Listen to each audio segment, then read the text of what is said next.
example, you are working in a clinic hospital, clinic obstetric clinic, marami pong questions dyan. So you have to explain those things.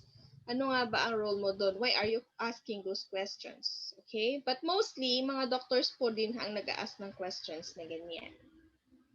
Then, confirm the patient's name and date of birth. Explain that you'd like to take a history from the patient and gain consent to proceed with history taking. So, kung okay, sige po, okay lang po. Kung nagtanong siya, and then, naghahang na.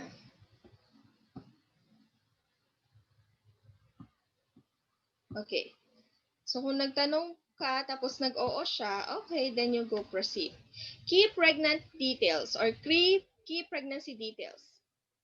It is useful to confirm the gestational age, gravity, and parity early on in consultation, as it will assist you in determining which questions are most relevant and what conditions are most likely.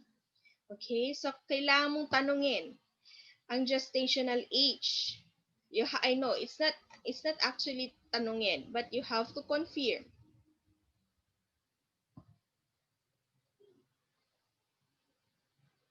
You have to confirm also your the gestational age, gravity. Ano ang gravity? Okay, mapag-aaralan natin yan mamaya. What is the gravity? What is the parity? What does gravity and parity means? Early on the consultations, as it will assist you in determining which questions are most likely relevant and what conditions are most are to be used. Gestational age, gravity, and parity should also be included at the beginning of the presentation of a patient's history. So bago mo tatanungin lahat ng histories, you have to ask these questions. Okay, gravidity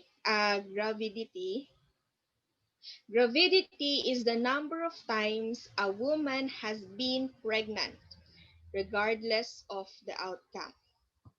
So gravidity, ilang beses po nagbuntis ang pasyente. Whether nalaglagan siya, whether buhay, whether naibuntis niya pero namatay, that is yung gravity. Okay? Ang parity is the total number of times a woman has given birth to a child with a gestational age of 24 weeks or more, regardless of whether the child was born alive or not. Okay? So, ilang beses po, kung ilan pong times na nanganak yung babae. So, ang gravidity is ilang beses po siya nagbuntis, and ang parity is yung times po siyang nagluwal ng bata. Okay? Gestational age, given birth to a child with a gestational age of 24 weeks and more. 24 weeks and more po. Okay? Next. Okay, this is an example of gravidity and parity calculation. So a patient is currently 26 weeks pregnant and already has 2 children of his own. She reports having a miscarriage at 10 weeks and a stillbirth at 26 weeks. So, kung titignan mo ang gravidity ng pasyente, the patient's gravidity is 5. Ha? 5. Since na ang pasyente is currently pregnant siya, 26 weeks. So 1. And has already 2 children of her own. 3. So bali 3 na yan. She reports having a miscarriage at 10 weeks. 4. And a stillbirth at 26 weeks, at 28 weeks. So, 5. Okay? Sabi po dyan, yung number of times na nagbuntis po yung pasyente natin, yun po ang ibig sabihin ng gravidity. Whether ano ang outcome ng baby, live or stillbirth. Okay po? And, kung titignan mo naman ang parity is yung number of times nagluwal siya ng bata. So, bakit naging 3? So, G5, P3. Bakit naging 3 yung parity? So, the patient's parity would be 3 because she has had 3 pregnancies which resulted in the birth of a child with a gestational age of greater than 24 weeks. So, one of which was a stillbirth. Okay, let's see. Since buntis siya, okay, 26 weeks, hindi pa naman na ipapanganak yan. So, hindi siya kasali.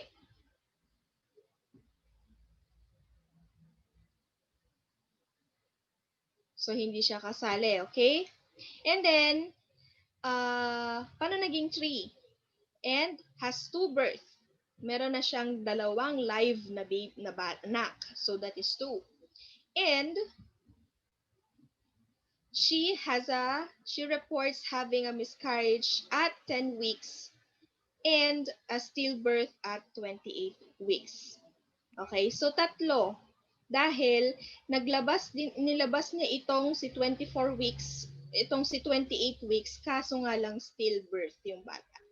So, ang sinabi natin kanina is parity is yung times na naglabas siya ng bata. And more than 24 weeks.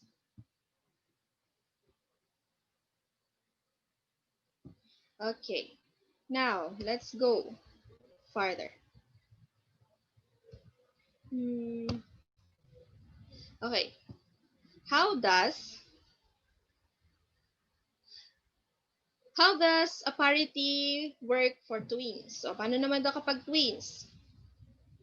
Anyway, a British Journal of Gynecology Studies suggests that a mother who has carried twins to a viable gestational age greater than 24 plus 0 weeks should defined as 1. However, in clinical practice, only 20% of UK obstetricians and midwives follow this definition, with the remaining 80% referring to twin pregnancy as 2. So, as a result, you should be aware that in clinical practice, a mother who has carried twins to a viable, ano ba ibig sabihin ng viable? Buhay na baby. So, a mother who has carried twins to a viable gestational age will often be referred to as 2. So, kapag kunwari yung nanay niya, yung anak, ah, ano tawag doon, pag yung mami naglabas ng dalawa na twins na sabay at buhay silang pareho, that is 2, considered 2. Okay. So, sinabi natin G1 is yung times siyang nabuntis. Pero lumabas yung baby twins. So, G1, P2. Yun po ibig sabihin. Presenting complaint. Now, these are the presenting complaints. So, use open questioning to explore the patient's presenting complaints. What brought you to see me today? Ano po bang dahilan kung bakit po kayo nagpunta dito sa amin ngayon? Tell me about the issues you've been experiencing. So, kung yung pasyente ninyo is experiencing abdominal pain, experiencing nausea and vomiting, those are some extreme nausea and vomiting, marami pong mga concerns yan. So, provide the patient with enough time to answer and avoid interrupting them. So, if you're going to ask questions to your patients, please provide enough time for them to answer. Do not rush them and do not pressure them to answer. Okay, facilitate the patient to expand on their presenting complaint if required. Okay, can you tell me more about that? Okay, so if the patient is experiencing abdominal pain, can you tell me more about that? Can you explain what what that pain was like. History of presenting complaints. So once the patient has had time to communicate their presenting complaint, you should explore the issue with further open and closed questions. Socrates acronym is a useful tool for exploring each of a patient's presenting symptoms in more details. It is most commonly used to explore pain, but it also can be applied to other symptoms. Although some of the elements of Socrates may not be relevant to all symptoms. Okay, sa site. So you have to question kung nag-abdominal pain po siya, what side? Okay, ask. Ask about the location of the symptom. Where is the pain? Can you point where the pain you experience? Where can you point to where you experience the pain? Onset. Clarify how and when the symptom developed. Okay. Did the pain come on suddenly or gradually? When did the pain first start? How long have you been experiencing the pain? And the character. And the character. Ask about the specific characteristics of the symptom. How would you describe the pain? Is it dull, ache, throbbing, sharp? Ipa-explain niyo sa kanya kung ano po yung nararamdaman niyang pain. Kung yung maya-maya is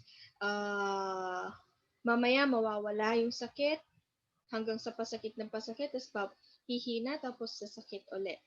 Okay? So you have to know those things. Mamaya nagle-labor na pala yung pasyente mo. Pero ang alam niya, hindi pa niya kabuanan. So you have to know all those signs also. What is the pain constant or does it come and go? Okay? So radiation. Excuse me, ma'am. Yes po. Ma'am, pa-accept daw po si Ate Eliza. Na-accept ko na yata. Okay na, ma'am. Okay na po. Okay. So radiation, if the symptoms moves anywhere else, so does the pain spread elsewhere? So kung yung so you also have to know the presumptive signs, presumptive signs, the probable and the positive signs of pregnancy. Okay? Ano nga po ba ang false labor? Ano nga ba ang true labor? Okay? Dali. At naghahang.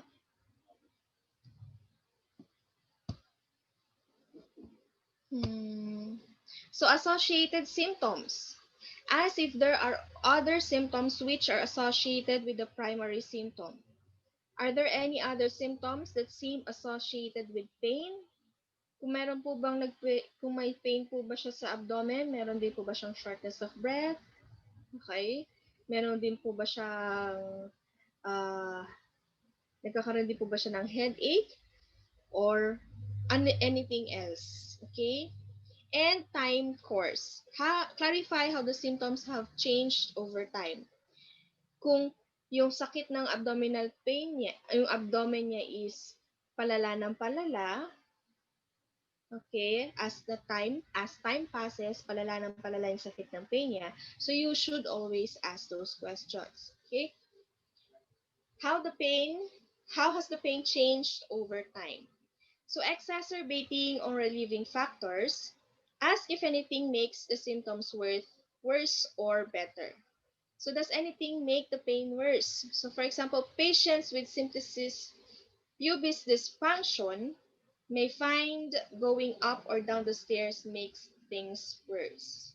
So saan po ba ang symphysis pubis natin? Okay. Does anything make the pain better?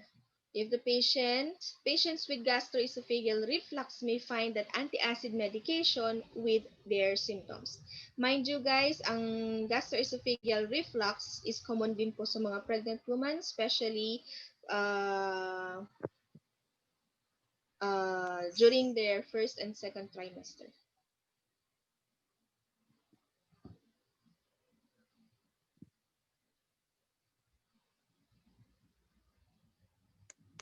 Okay. Severity. Assess the severity of the symptoms by asking the patient to grade it on scale of 0 to 10. So on a scale of 0 to 10, you ask the patient, how severe is the pain? If 0 is no pain and 10 is the worst pain you've ever experienced. So obstetric symptoms. Once you have completed exploring the patient's history of presenting complaint, you need to move on to more focused questions relating to the symptoms that may be relevant to pregnancy. We have included a focused lists on key symptoms to ask about when taking an obstetric history, followed by some background information on each. You should want to know a little bit more. So summary of key obstetric symptoms. First is nausea and vomiting, common in pregnancy and mild in most cases. Okay, so some of the pregnant women may have a magkakaroon sila ng severe vomiting, nausea and vomiting. Some naman po is they didn't experience it at all. At some naman din po is uh, mamawawala lang din over time. Okay? Kasi meron po mga pregnant women na experience nila kahit bago sila manganak. Kahit malapit na sila manganak. Some. Okay? So, hyperemesis gravidarum, okay, represents a severe form of vomiting in pregnancy associated with erectile disturbance, weight loss, and ketonuria. Okay? So, kailangan nyo pong malaman kung nagkakaroon po siya or na-experience po niya ang mga ganito. Kasi severe vomiting and nausea may lead to electrolyte disturbance, weight loss, and ketonuria. Reduced fetal movements can be associated with fetal distress, and absent fetal movements may indicate early fetal uh, demise. Okay? So, kailangan din nyo pong i-assess. Tanungin nyo po sa pasyente, nararamdaman nyo po bang sumisipa yung baby ninyo? Okay? Magano po kadalas? Especially when you reach your 4 months of age, in your gestational period, mararamdaman nyo na po na nag-quickening ang baby ninyo. Much more so kapag nag-proceed na kayo to your later trimesters. Mas malikot na si baby. So, kapag ang baby ninyo, kapag ang patient ninyo is nagsabing parang hindi ko pa nararamdaman si baby ko maghapon. So, you have to be alarmed on it. Kasi kasi in a later part of your trimester po, masyado pong malikot na si baby. So, kapag yun ang sinabi ng mother, you have to assess the fetal heart tone of the baby. Okay? Vaginal bleeding. Hindi po normal sa pregnant woman ang may vaginal bleeding. So these causes includes cervical bleeding, especially example is ectropium, cervical cancer, placental previa, and placental abruption. Typically associated with abdominal pain. Okay, itong mga to, placenta previa and placenta abruption is typically associated with pain. So abdominal pain causes may include urinary tract infections, constipation, pelvic girdle pain, and placental abruption.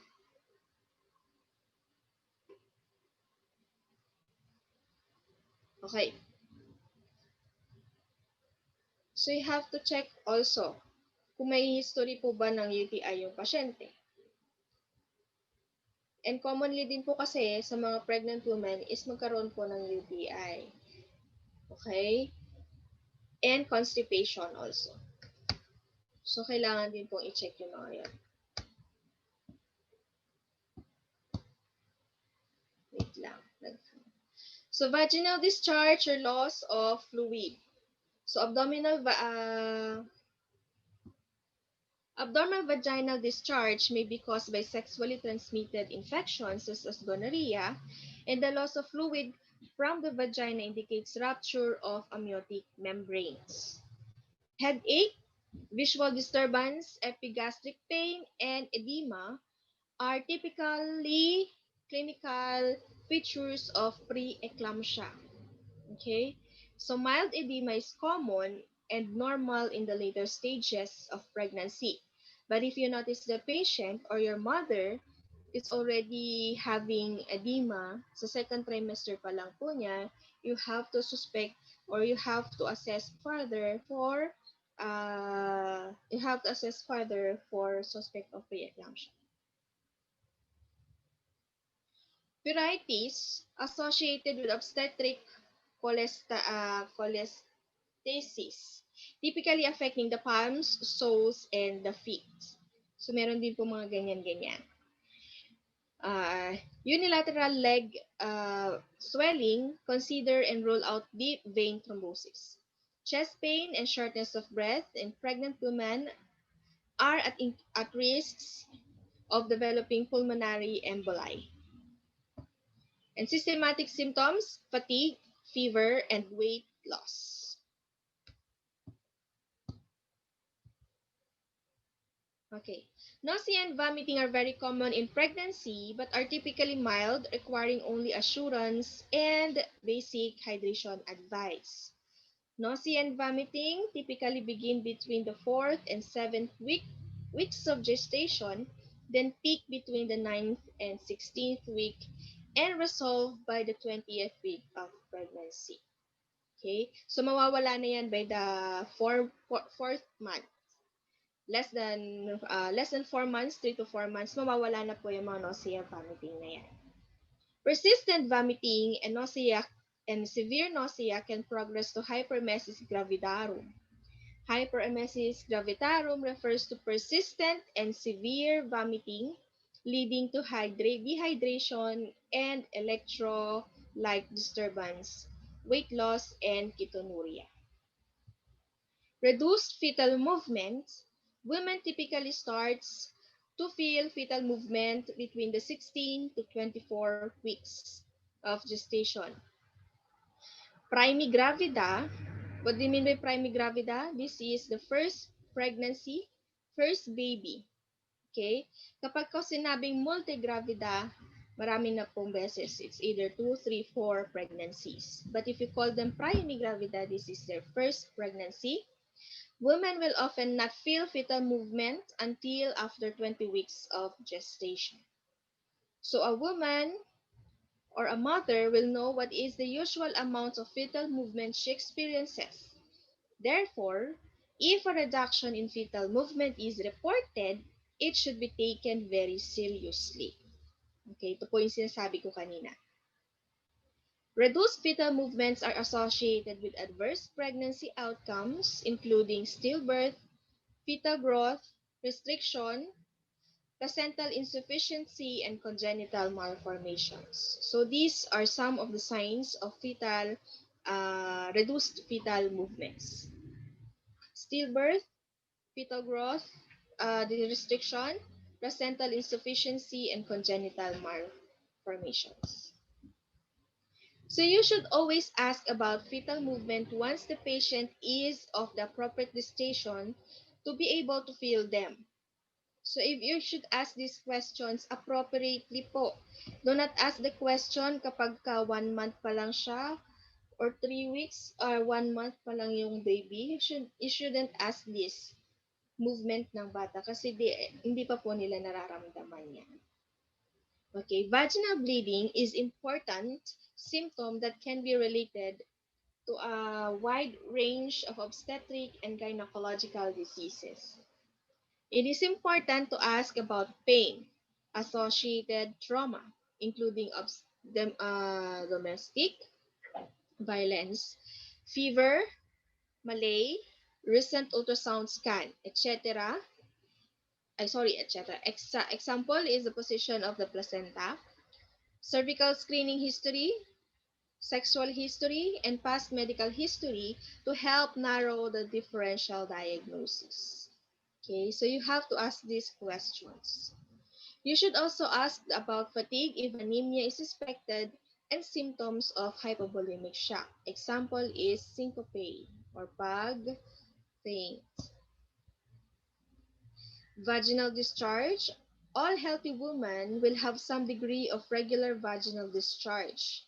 So it is important to distinguish between normal and abnormal vaginal discharge when taking an obstetric history. So you should ask the patient if they have noticed any changes to the following characteristics of the vaginal discharge. So volume of the water or the discharge na lumalabas sa vagina. Kung sobrang gush, kung madami, kung parang ihi. Okay? Color, kung color green, yellow, or blood-stained would suggest infection. Consistency. Example is thickened or watery. Okay? Smell. Example is fish-like smell which indicates bacterial vaginosis. Urinary symptoms. Urinary tract infections are common in pregnancy and needed to be treated promptly. Untreated urinary tract infections in pregnancy have been associated with increased risk of fetal death, developmental delay, and cerebral palsy. So you have to be cautious with this one. Okay? So kapag ka na-trace po ninyo that your mother has a urinary tract infections, it should be treated promptly. Because there is specific medications for pregnant women for infections, especially urinary tract infections. Okay? Common symptoms of urinary tract infections include dysuria, pain while passing urine, frequency, increased frequency of passing urine, urgency, a sudden need to pass urine with no earlier warning, okay, and fever. Those are signs of urinary tract infections. Although, we can say po that in pregnancy, there is always uh, urgency, okay? But hindi po itong ibig sabihin na with no earlier warning, ha? Ramdam nyo po yan. Hindi po yung biglang tayo nyo, iihi kayo. Ramdam po ninyo yan. Okay? So that is normal po. Kasi talagang iniipit po or naiipit po ng baby yung ating bladder. Kaya po, increase po ang ating urine, passing of urine, especially on your later trimester.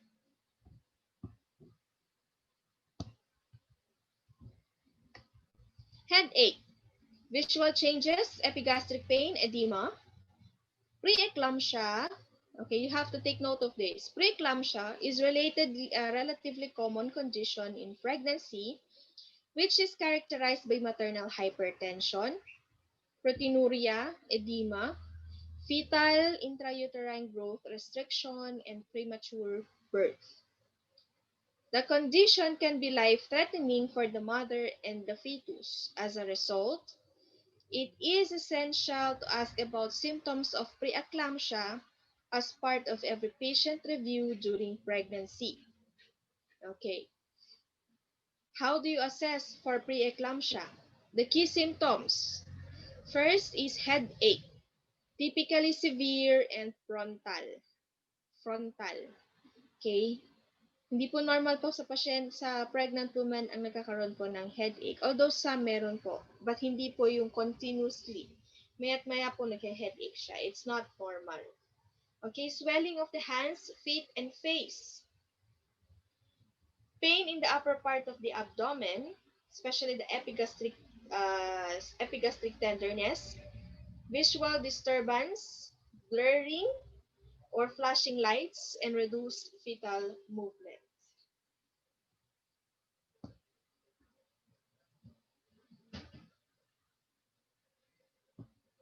Other symptoms. Fever is important to ask about when considering infectious pathology. For example, nag-fever siya kasi meron siyang urinary tract infections, cervical infections, or chorioamnionitis. Fatigue is a non-specific symptom. It is present, but its presence may indicate anemia or other systematic pathology. So, hindi po normal po sa pasyente natin ang dapat napagod. Although, antukin po talaga ang mga buntis kahit saang stages po yan. Okay? Pero sa later stage po yan, insomnia naman po ang meron kayo.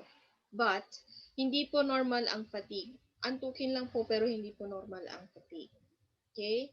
Weight loss is a symptom of hyperemesis gravidarum and other significant conditions like malignancy and anorexia nervosa. Okay? Pero din po kasi tayong cases ng mga mothers na ayaw pong kumain kahit pregnant po sila. Pruritus is the context of pregnancy is suggestive of obstetric cholestasis. It typically affects the palms and soles of the feet.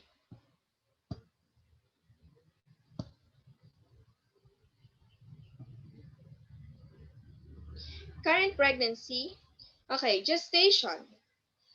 Clarify the current gestation age of the pregnancy. Okay. For example, is 26 weeks and 5 days would be written as 26 plus 5. Okay. So accurate estimation of gestation and estimated date of delivery is performed using the ultrasound scan to measure the grown rump length of the baby. Okay? Kung medyo hindi kayo sigurado sa last menstrual period ninyo, especially sa mga women who is who is having the irregular menstruations, okay? At may asawa po kayo and then you're expecting to be pregnant, okay? So meron pong tapos bigla kayong nagbuntis, pwede pong mag-perform ng ultrasound scan to measure accurate estimation to measure yung expected date of delivery talaga ninyo. Okay? Scan results. Okay, ito na po yung mga tawag nito, ito na po yung mga diagnostic tests sa pregnancy. Women are offered an ultrasound scan to check for fetal anomalies between 18 months and 26 weeks. You should ask about the results of the scan or check the medical records if the patient is unsure. The key findings to note includes, first, growth of the fetus. Clarify if it was within normal limits for the current gestation. Placental position. If embedded with the lower third of the uterine cavity, there is an increased risk of placenta previa. Fetal anomalies. Note any abnormalities identified. So, mga yan po. Possible pong makita doon sa ultrasound. So, nire-require po kayo ng doctor ninyo, obstetric doctors ninyo to have your ultrasound at least 2 times during your pregnancy period. Okay?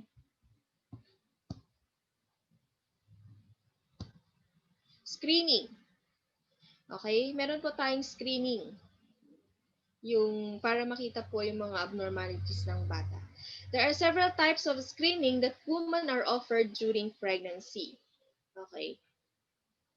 We have the Down syndrome screening, the rhesus status, and the presence of antibodies, hepatitis B, HIV, and syphilis. You should clarify if the patient has opted for screening and if so, what the results were. Kung meron po silang pinagawang screening, hanapin niyo po sa pasyente kung ano yung mga results na yun para makita po ninyo for your history taking. Immunizations. Check the patient if currently up to date with their vaccinations, which includes, meron po kasi tayong you have to take note of this, tetanus toxoids. Okay, tetanus toxoids ang kasama dito. flu vaccination, whooping cough vaccination, and Hep B vaccination if at risk po. Okay, previous obstetric history. It is important to ask about a woman's previous obstetric history, as this may help inform the assessment of risks in the pregnancy and having implications of the mode of delivery. Okay? Kailangan nyo pong alamin yan, kung ano nga po pa ang history ng pasyente ninyo. If nanganak na po ba siya before, kung na-normal po ba niya, or na-cesarean niya yung bata. So, kailangan nyo rin pong malaman yan. So gravity and parity, as we have said a while ago, gravidity is the number of times a woman has been pregnant, regardless of the outcome. Parity is the total number of pregnancies carried over the threshold of validity, which is typically 24 months and above. Term pregnancies is 24 weeks and up. So gestation at delivery, previous preterm labor increases the risk of preterm labor in later pregnancies. So birth weight. A high birth weight is in previous pregnancies raises the possibility of previous gestational diabetes. A low birth weight, small for gestational age, in a previous pregnancy increases the risk of further small for gestational age babies. So, mini-measure din po yung weight, birth weight ng babies po natin. Okay? Kung masyado po malaki yung baby para sa age niya, meron po tayong possibility magkaroon siya ng meron pong possibility ng gestational diabetes. And low birth weight naman po is for mga susunod pa daw po na pagbubuntis is gestational age din po niya is low birth weight. Mode of delivery, we have spontaneous vaginal delivery. If you will go for your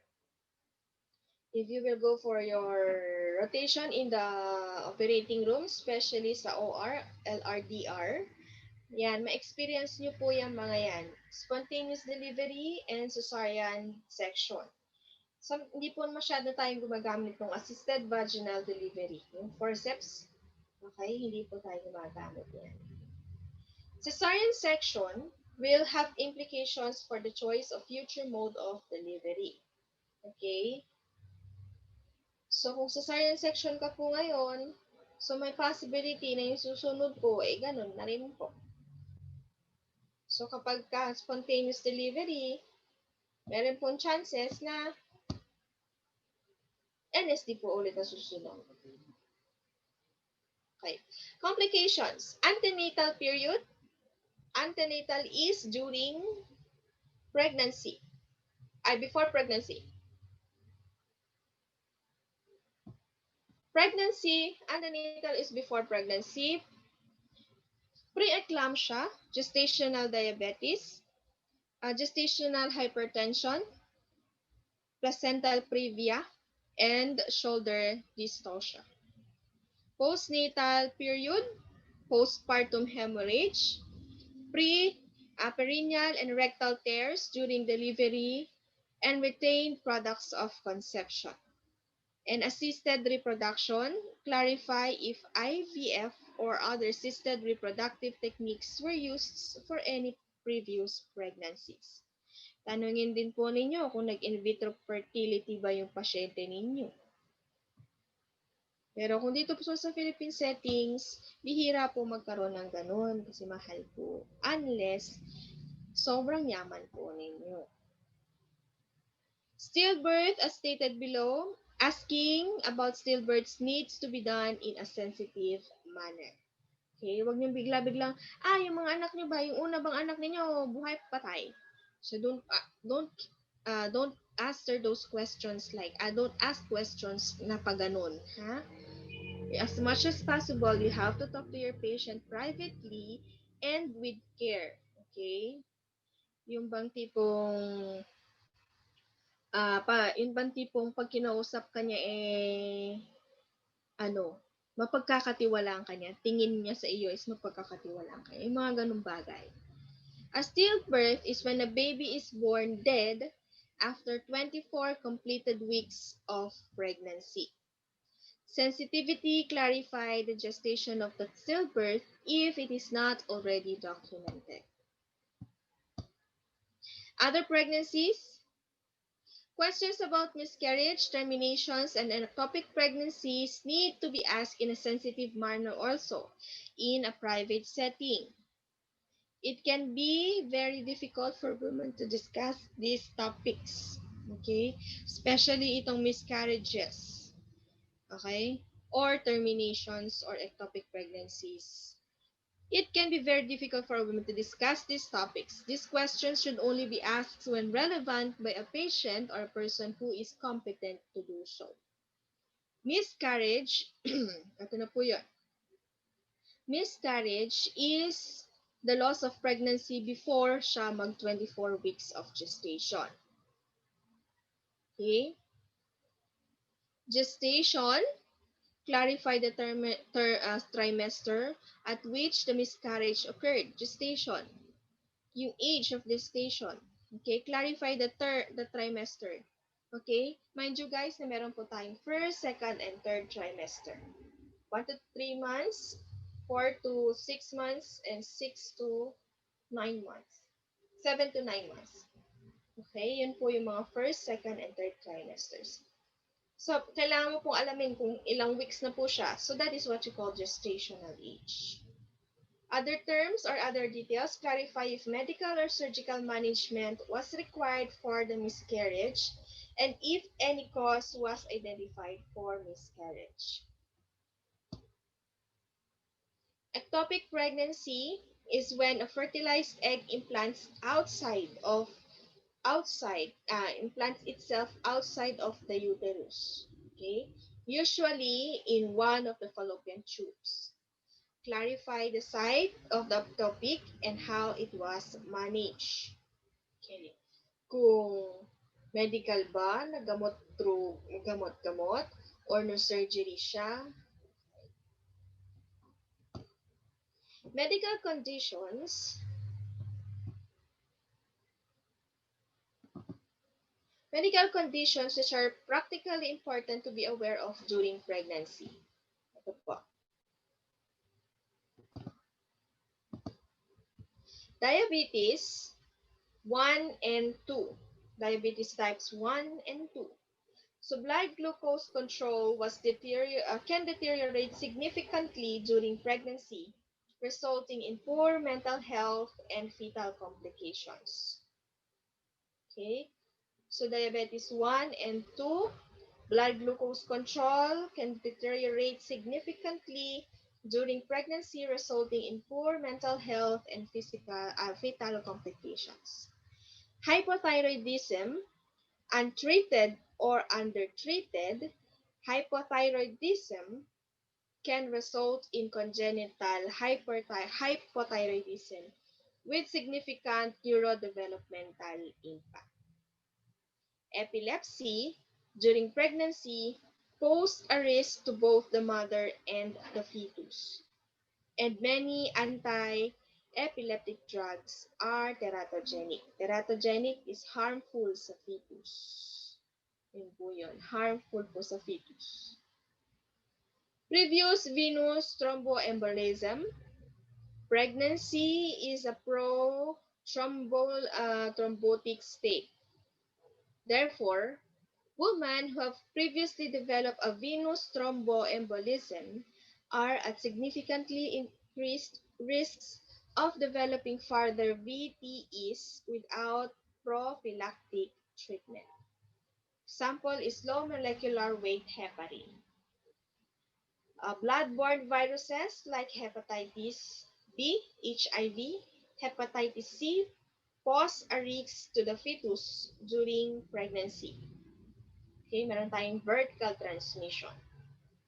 And genetic disease, it is important to identify any genetic diseases. Example is cystic fibrosis, sickle cell anemias, thalassemia, carried by both the mother and father, as these may influence the management of the patient at their pregnancy.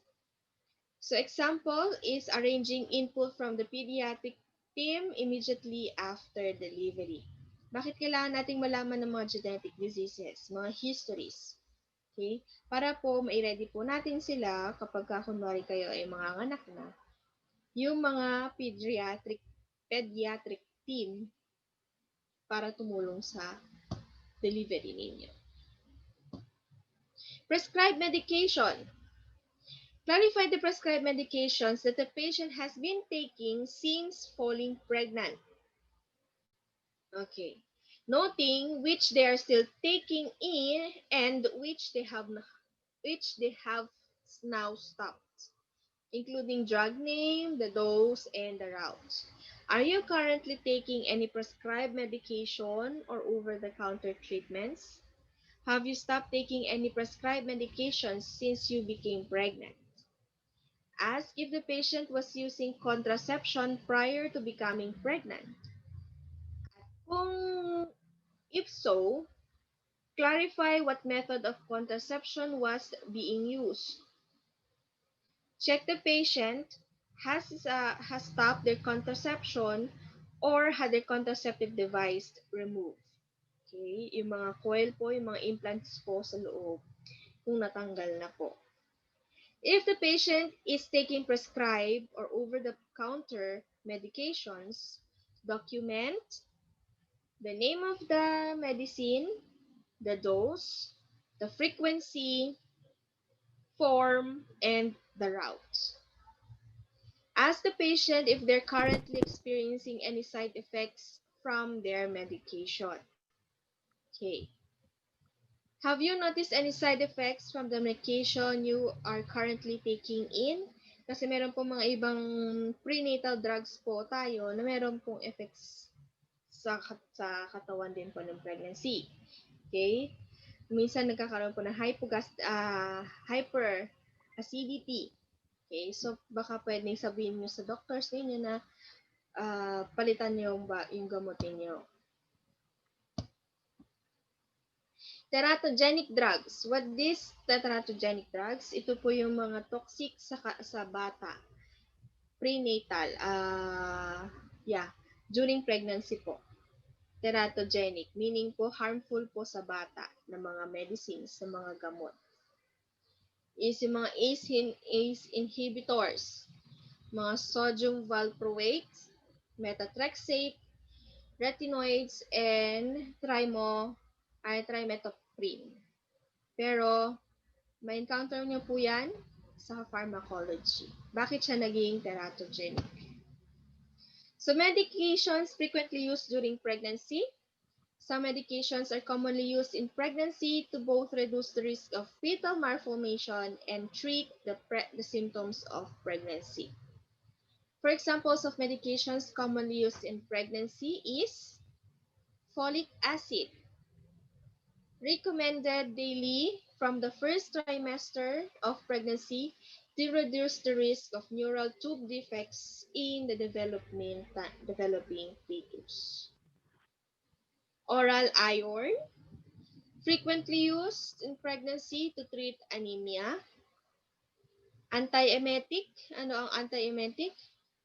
Yung mga gamot po para makaiwas ng suka-suka, especially sa mga nausea and vomiting natin.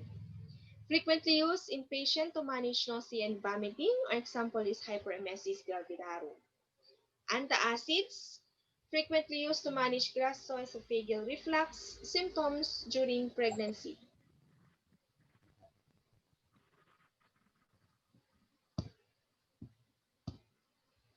Physical assessment. Okay. Obstetric history.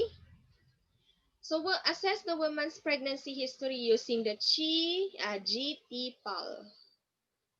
GT-PAL. Okay. G, sabi natin kanina, is the gravid classification or the number of times the woman became pregnant. T is the number of full-term infants born. P is what you call preterm is the number of preterm infants born. A is the number of miscarriages or therapeutic abortions. And L is the number of living children. And M refers to multiple pregnancies. Hindi mo na mabilang. Okay. So, yan po. Kaya po, makikita rin po makikita rin po ninyo sa chart ng mga pasyente ninyo or sa mga barangay health centers. Usually, gumagamit po sila nito. GTPAL. Para ma-monitor po nila kung meron po sila mga 3 terms, merong mga abortions ang mga parents na inaalagaan nila. Okay? GTPAL. GP.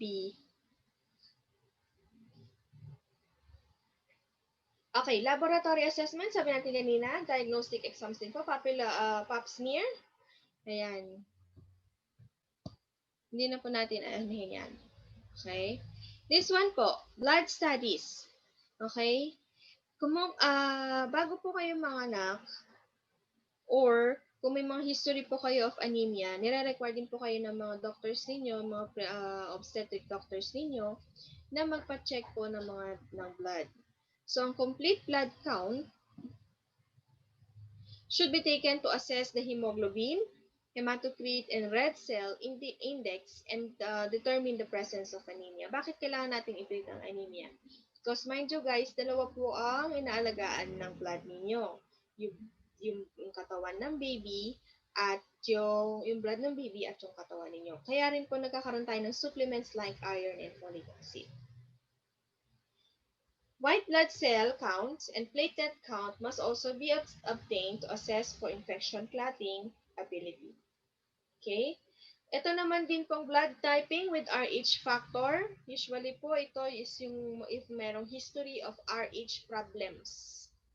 Okay? Problema po sa dugo yan. Lalo na po pagka magkaibang lahi po kasi common po yan pagka magkaibang lahi ang mag-asawa. Common po meron pong factors na nagkakaroon tayo ng problema regarding RH factors. Okay? Maternal serum, alpha-fetoprotein, detects birth defects such as neural tube defects if elevated and chromosomal anomalies if decreased. Antibody titers for rubella and HB or HB-SAG determines whether the woman is protected against rubella and if newborn would have a chance of developing hepatitis B. Meron din po tayong glucose tests, glucose tolerance tests, especially those who are suspected for gestational diabetes. So a woman with a history of diabetes, large for gestational babies, obese, or has glycosuria should undergo glucose tests. Meron pong ipapainom sila sa inyo. And then, dun po itetest yung dugo ninyo kung gaano po kataas. Okay, ito po yun. A 50-gram oral towards the end of the first trimester should be performed to rule out gestational diabetes. So the plasma glucose level should not exceed 140 milligrams per deciliter at 1 hour. Urinalysis din po. Bakit nga po ba natin chinecheck ang urinalysis? It is because to monitor for infections.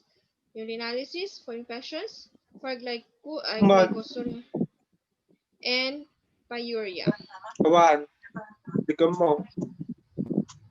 Ano yun, Sir Neil?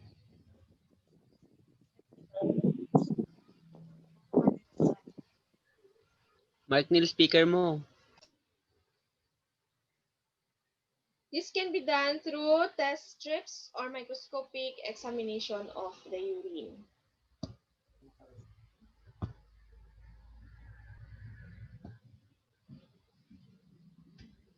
Ultrasonography. Ito po yun, yung ultrasound na sinasabi ko. To confirm pregnancy. To confirm pregnancy, an ultrasound must be scheduled, especially if the woman is unsure of the date of her menstrual or her last menstrual period. Po yung sinasabi ko kanina.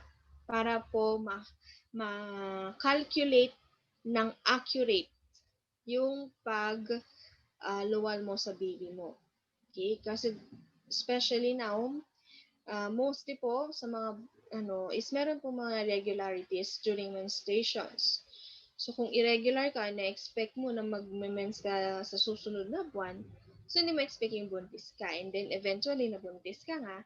So that would actually clarify or confirm that you are pregnant and how long or doon mo rin mako-confirm yung age na ng baby mo. Kung ilang months na siya, okay, kung kailan din siya lalabas.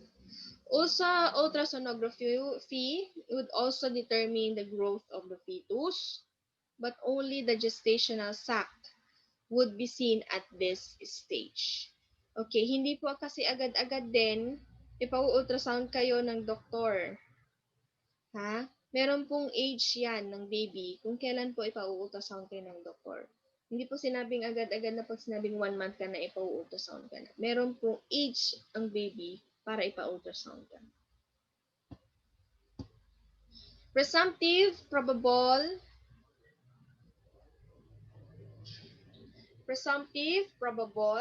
positive signs of pregnancy. Presumptive, dali lang po. Presumptive signs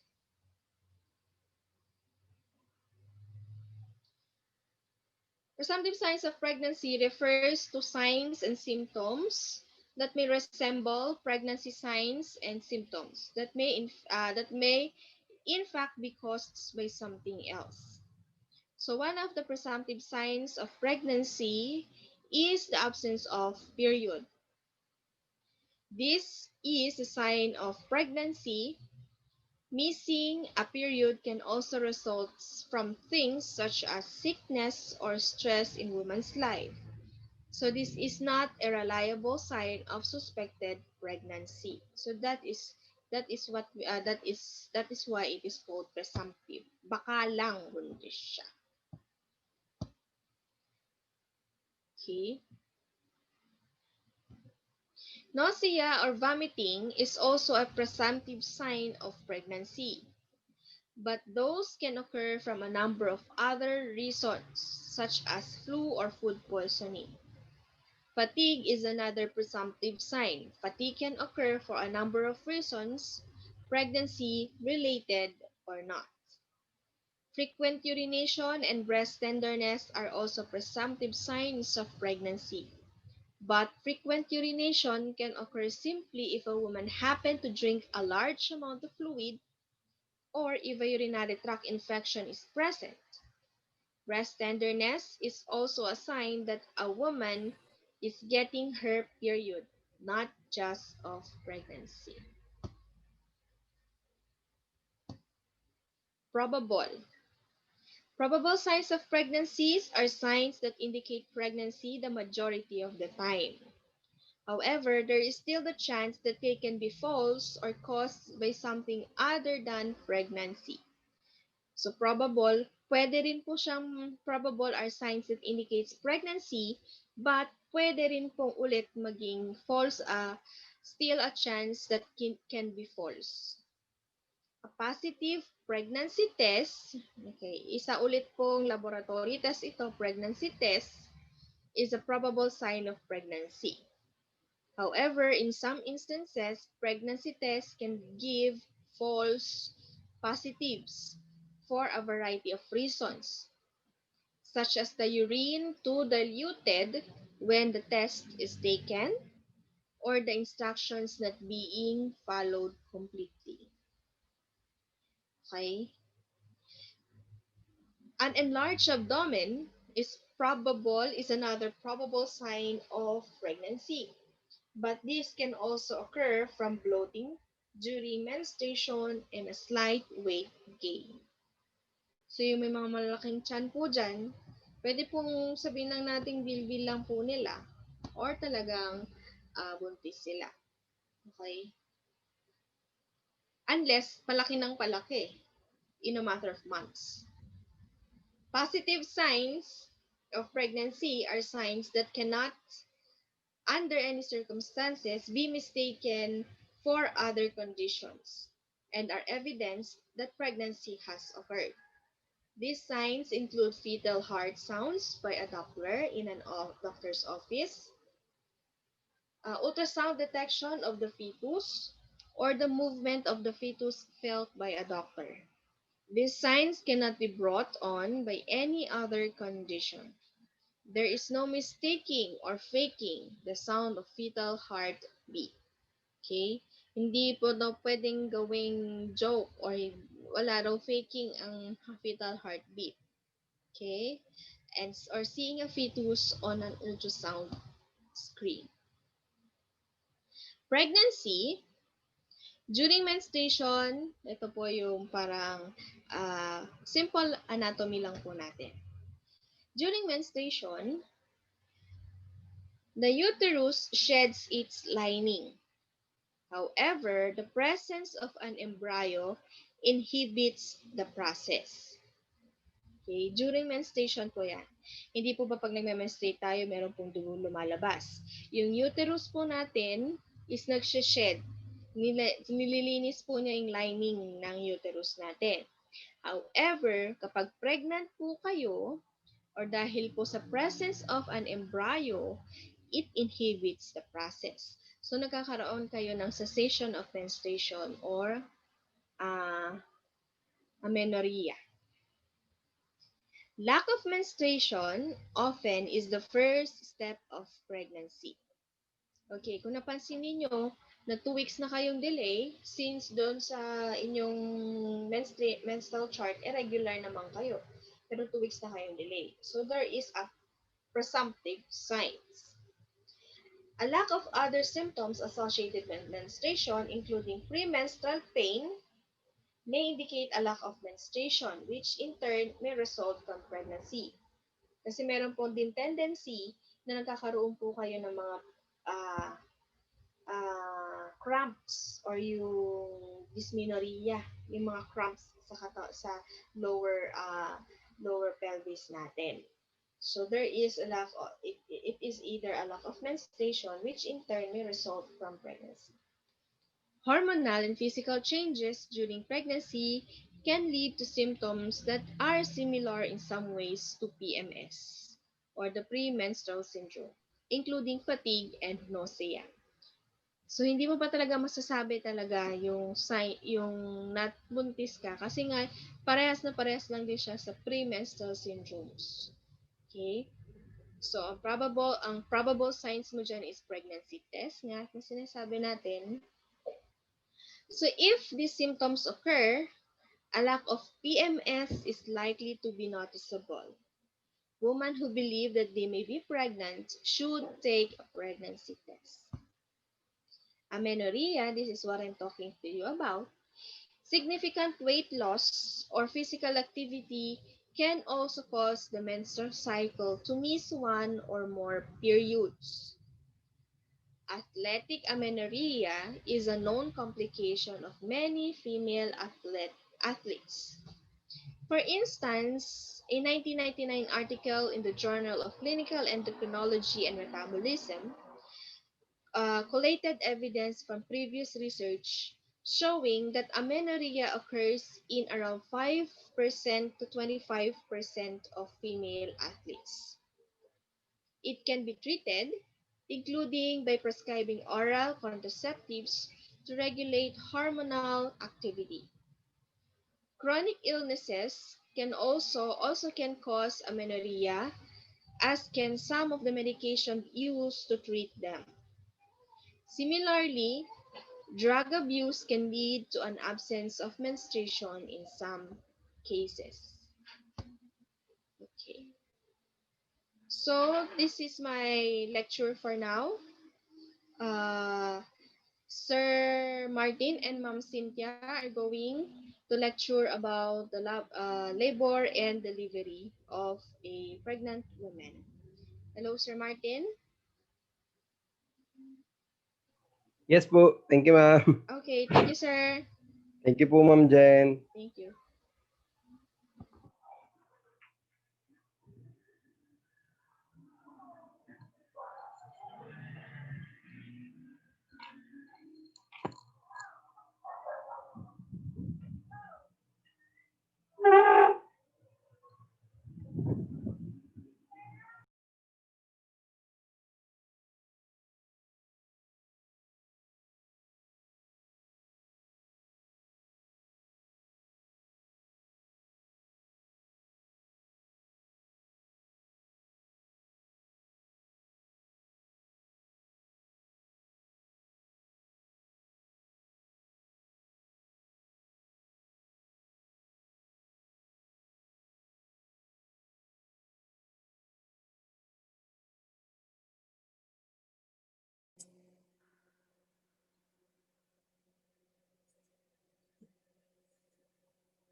Good afternoon po. Narinig po ba ako? Yes or no? Hello?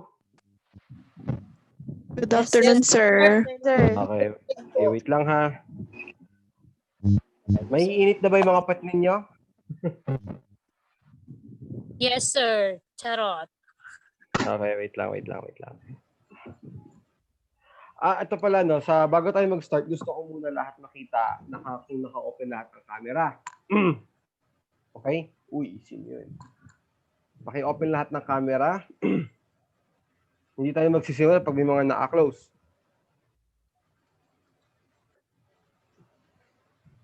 Okay, wait lang. Admit ko yung sarili ko. Paki-open po.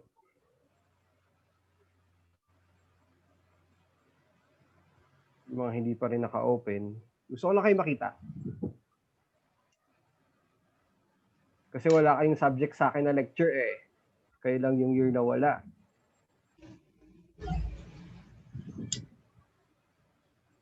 Okay, wait lang.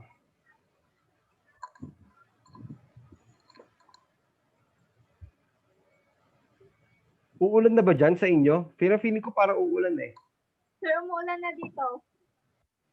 O yun yan, may nag-chat na. Parating na daw yung malakas na ulan. Okay, may tanong na. Guys, gusto ko naka-open yung microphone ha. Kung magdi-discuss tayo, ayaw kong nakapatay. Okay lang ba?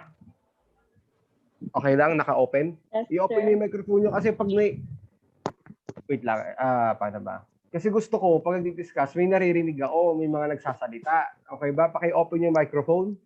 Open nyo. Ang dami kasi nagsasalita, sir, pati mga manok, pusa, aso.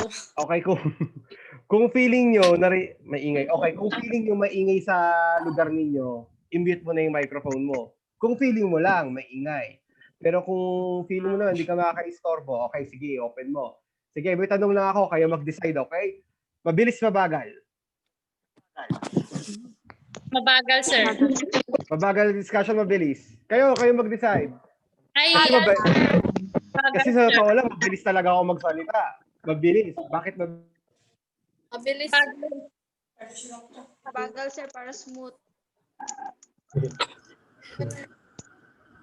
Kalabok sa akin na magkaming pa rin. Sir, brown out po sa amin. Hindi na makita yung mukha namin.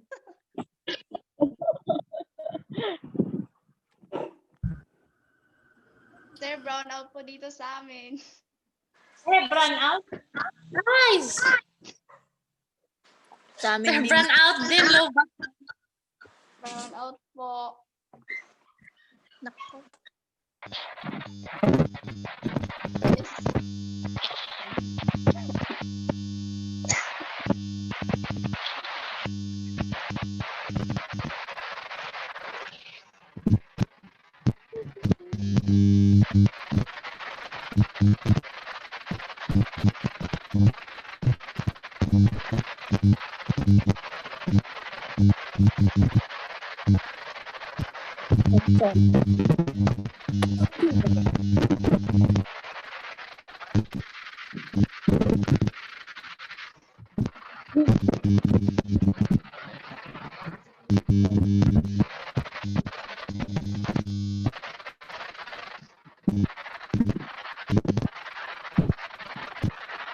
Guys, mute nyo muna.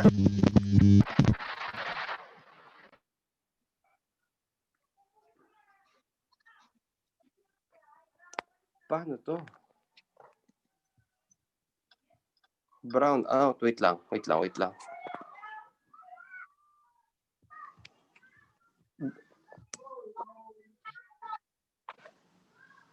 Ilan na lang tayo dito? 35. Sino yung, taga-Bayumbong ba yung nawala? Taga-Bayumbong? Yes po, Yes, sir. Ba't kaya? Teka. Hindi din ako makakapag-discuss. Ay, hindi. Sige, wait lang. Paano to? Ano na? Paano to? Wait lang. Wait lang ha. Yes, sir. Willing to wait. Sige, wait.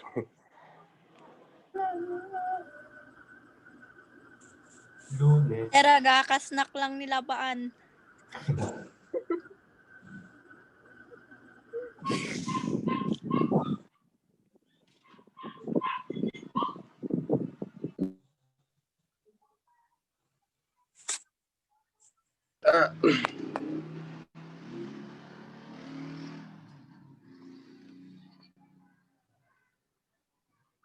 Anong nangyari sa Bayumbong? Wait lang.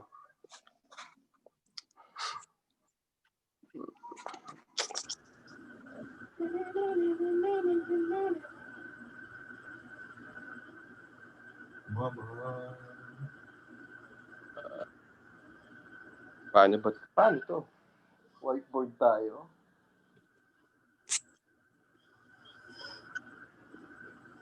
Teka.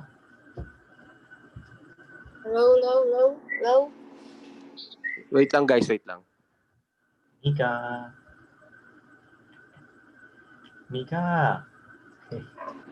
Hello, yan o. Irma. Jerome ang ingay.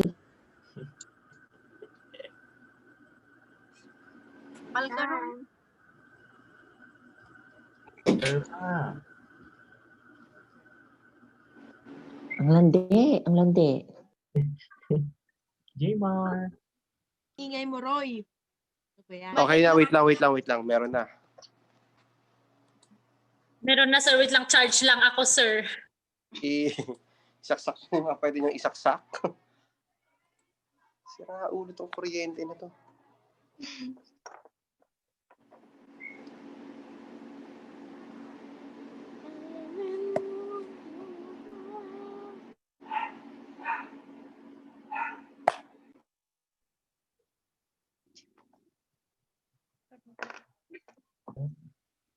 Suddenly.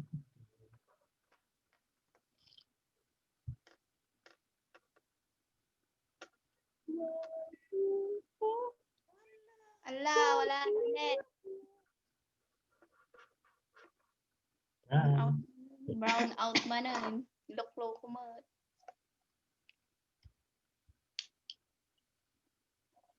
Ba't ganun? May sinisimpa kaya sila?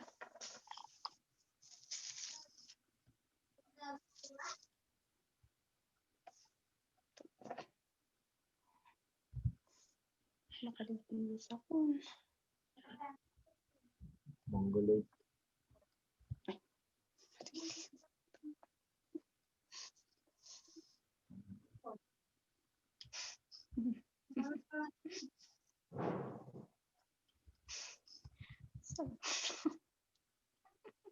Sino yun?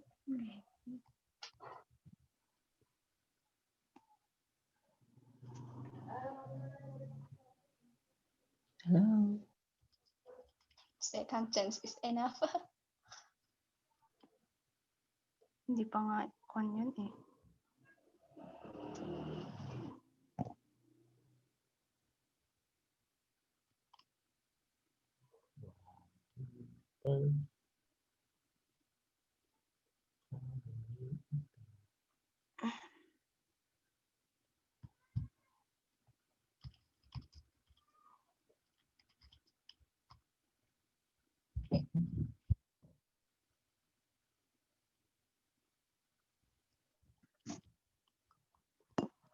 Catherine is mine.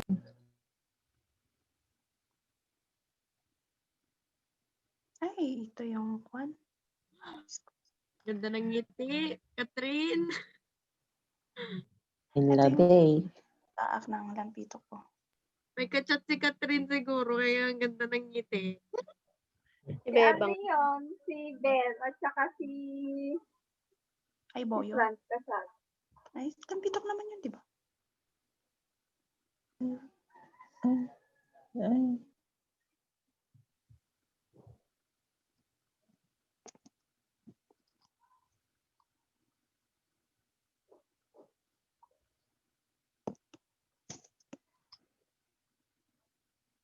Sir, brown out din ba dyan?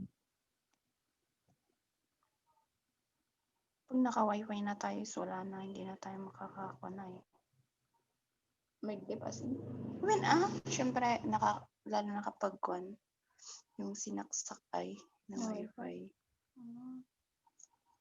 Pag yung packet wifi, pag malalabat din lang yun, di kwan.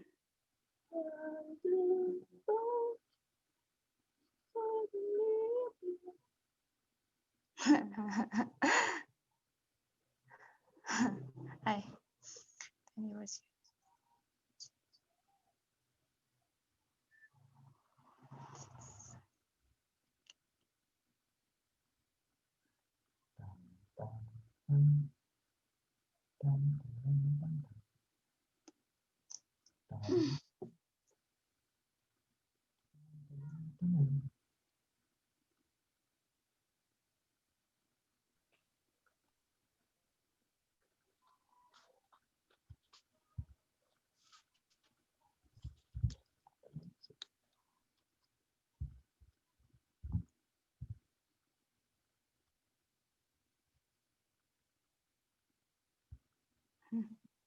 Guys, narinig niyo ako?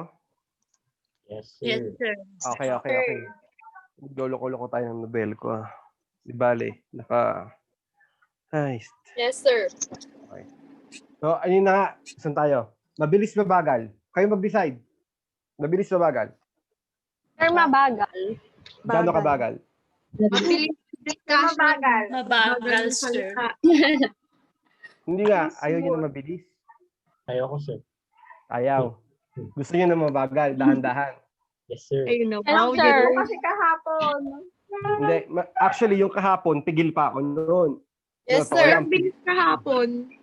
May mas mabilis pa doon kung tutuusin. Pero since sige, gusto niyo na mas mabagal.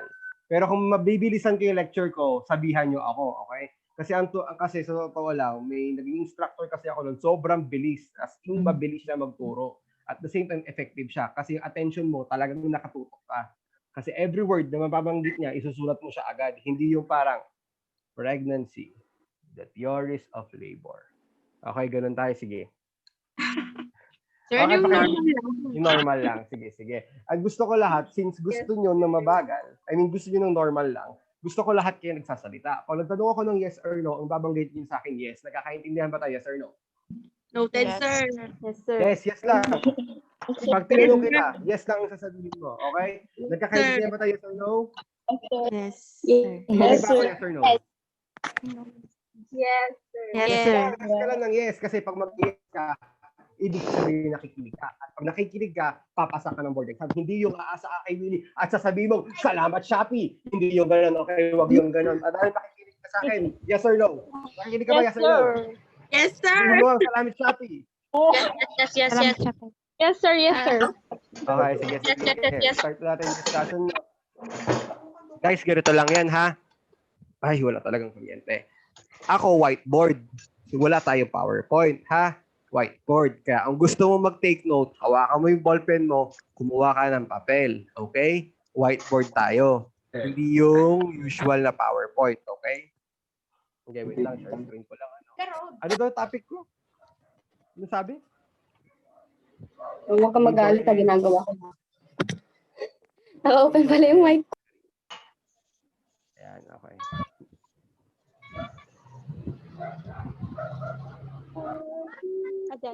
Yan, sa orientation natin. Guys, hindi ko ma-record yung meeting. Paano na lang sa mga kaklase nyo. Guys, pag mabilis ako, sabihan nyo ako ha. Yes, sir. Pili kayo ng kulay. Black, red, blue. Pink. Walang pink eh. Black, red, blue. Purple. Black, red, blue. Black na lang, sir. Black. Black. Okay. Ano sa wait lang? Paano ko sisimulan? Labor, no? Labor ba? Oo, labor tayo. Sige. Guys, mabilis ba sa screen nyo to? Nag-appear ba agad? Oo, ang bilis. Yes, sir. Ganun kabilis. Ang Kasakit bilis. yun ah. Oo, Ang ang bilis. Ah, sige. Sa akin naman mabagal. Uy. Okay. Yes. Guys, first, ang topic natin is all about labor. Labor. Okay no mic yun. Labor and delivery. Okay? So pag sinabi ng labor, ito yung action of it is the action or process of giving birth. Okay? Ito na si Mami ay manganganak na. Nakakita na ba kayo ng buntis, guys? Tanong ko lang. Yes, sir. Yes, sir. Sino nang na-experience na ba bang mabuntis? No, sir. Wala pa No. dito. Wala pa yung namin dito. Meron na, di ba? Wala pa. So, pag labor kasi guys, this is the initial sign that the baby, the fetus is now ready for to go to the outside world. Lalabas na siya sa kanyang paradise. Okay? We consider the womb of the mother as a paradise. Okay? In some exam, may makikita kayo dyan, minsan, other term nila to sa womb is sa paradise. Kasi, kaya nilang naisip na to paradise. I'm sorry for my handwriting, kaya sinasabi ko, sabayan nyo na lang ako, okay? Kaya sinasabi nilang paradise, yan, kasi walang ibang ginagawa dyan ang bata. Hindi siya nakaka-istorbo. Pag magpupups siya, iihi siya, dyan lang lahat. Hindi din siya magugutom, walang reklamo na maririnig. Kaya they had termed is the womb is a paradise, okay? Walang problema, di ba? Wala naman tayong alam noon nung fetus tayo, di ba? Pag tumatay siya, hindi din ang problema. Pag umiihi siya, hindi din problema, okay? Kaya naging term siya ng paradise. Ngayon, when we talk about labor, meron din yung theories, okay? Hindi nawawala ang theories. Mga theories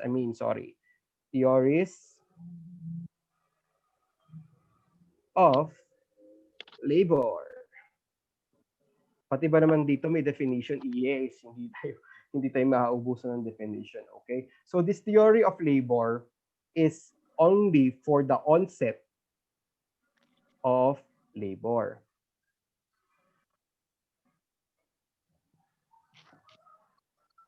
Okay, so kung hindi ka nakatingin sa screen, wala ka ng notes. Nakakaintindihan ba? Yes or no? Yes, sir. Yes, sir. Yes, sir. Okay. So first, labor. First theory, we have this prostaglandin. Guys, magkaduktong to ha. Prostaglandin theory.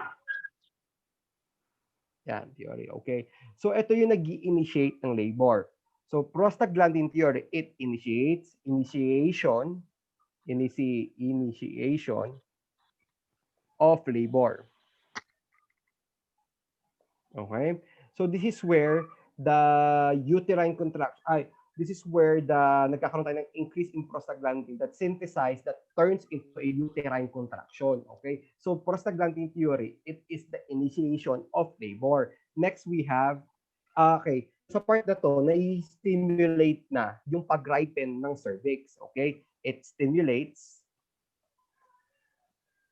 the ripening.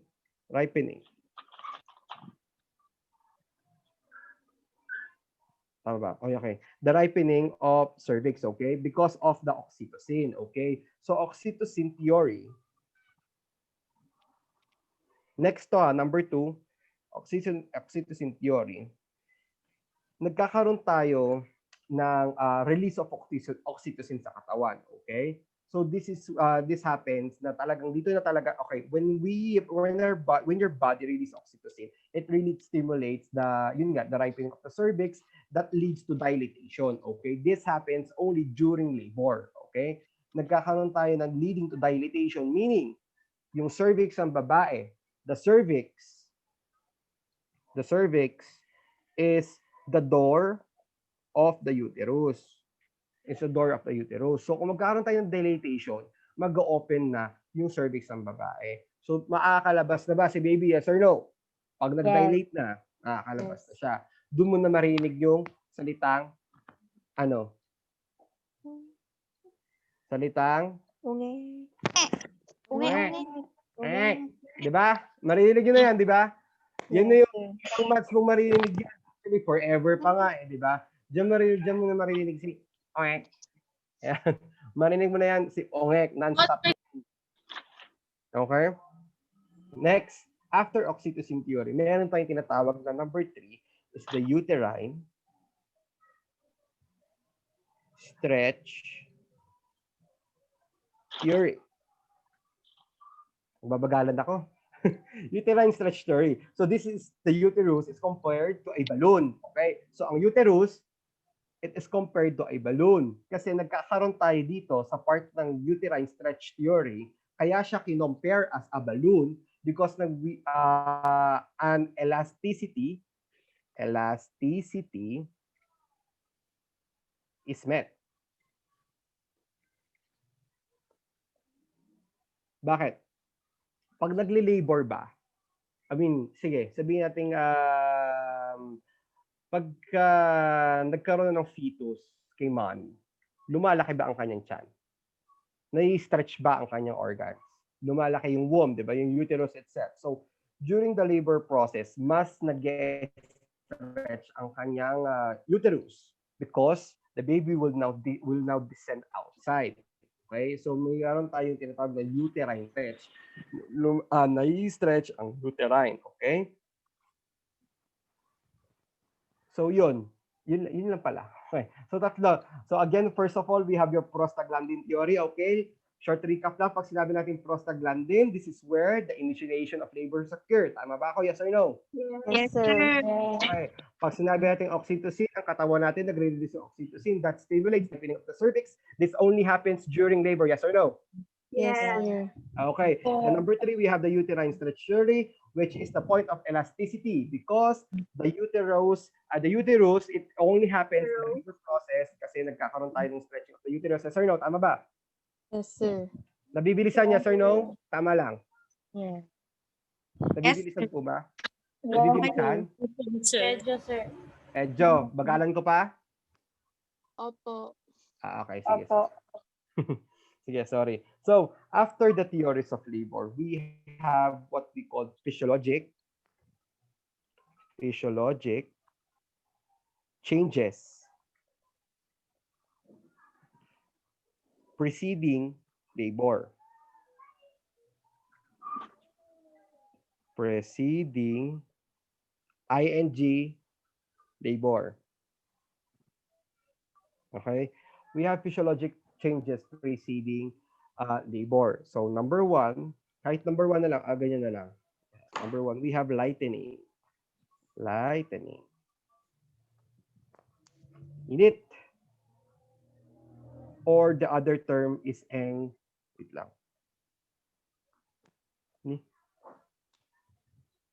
Teka, ayusin ko. Pen. So, lightening.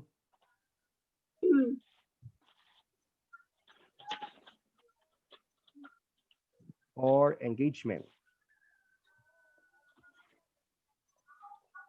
Yan. Nakopya na, yes or no? Kopya na, sir.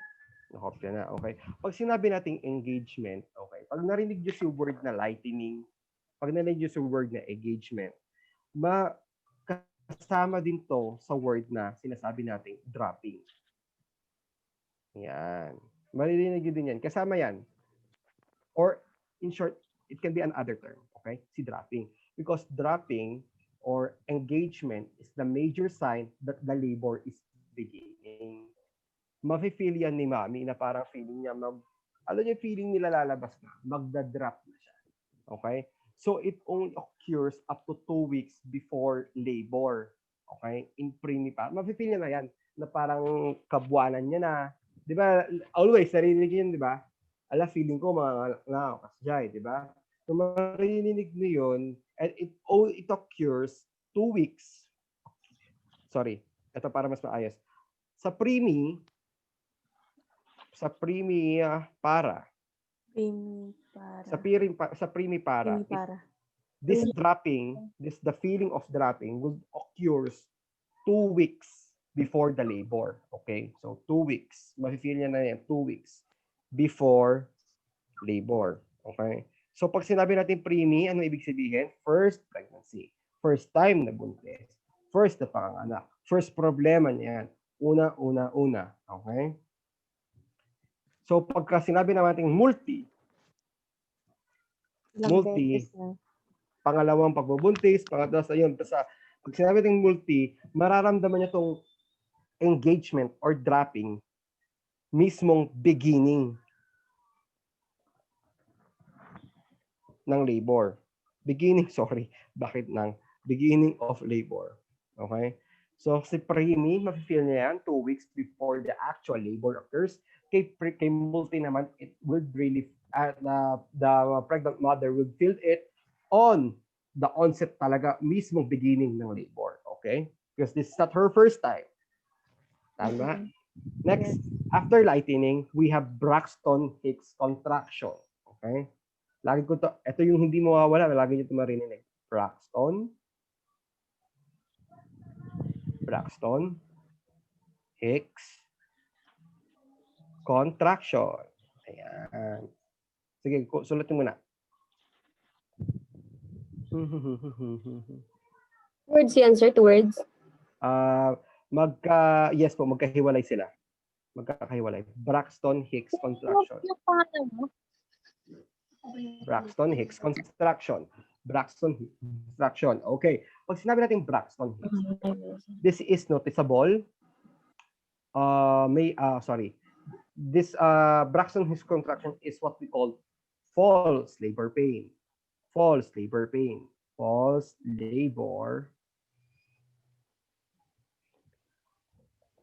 Ayan. False labor pain siya. Okay? Mafe-feel to,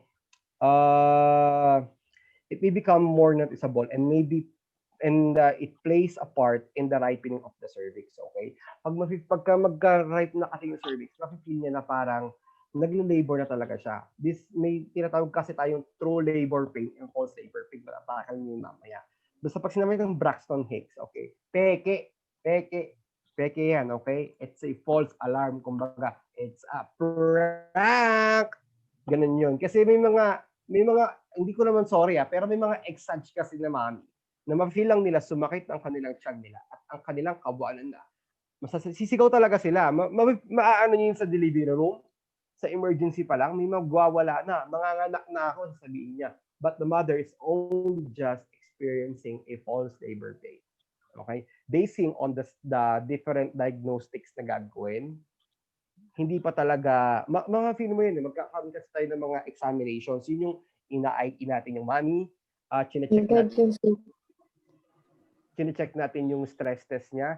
Doon mo determine mo kung talaga nag-labor talaga siya eh. Okay? So, kaya may tatawag tayong Braxton Hicks contraction. Okay? So, false labor pain. Next, we have, after Braxton Hicks, we have easier respiration.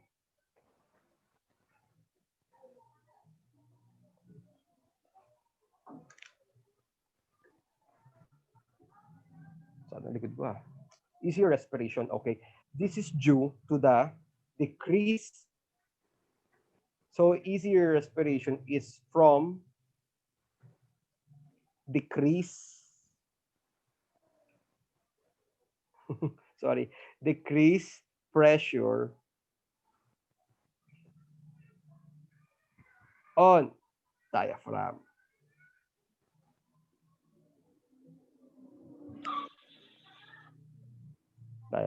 Yan, okay. the hormone secretes progesterone, and progesterone plays for development. Okay? Kaya nagkakaroon tayo ng parang easier respiration. Okay? Because of a decreased pressure on the diaphragm. Uy, anong sulat ko? Next, we have frequent urination. Frequent urination. Napansin niyo ba to? Kung may nakasama kayo buntis, ihi ng ihi. Yes, sir. Diba? Because of hormonal changes in the body. Okay? It's only due to hormonal changes. Kaya nga diba, pagbuntis, lalo na pag maselan, yung parang hindi, pregnant women are really unpredictable. Diba? You cannot predict them because they have hormonal changes. And one hormonal changes one result of their hormonal changes nakikita natin is frequent urination. Okay? Next, we have restlessness and poor sleeping patterns. Poor sleeping patterns. Okay, because this is due to delivery.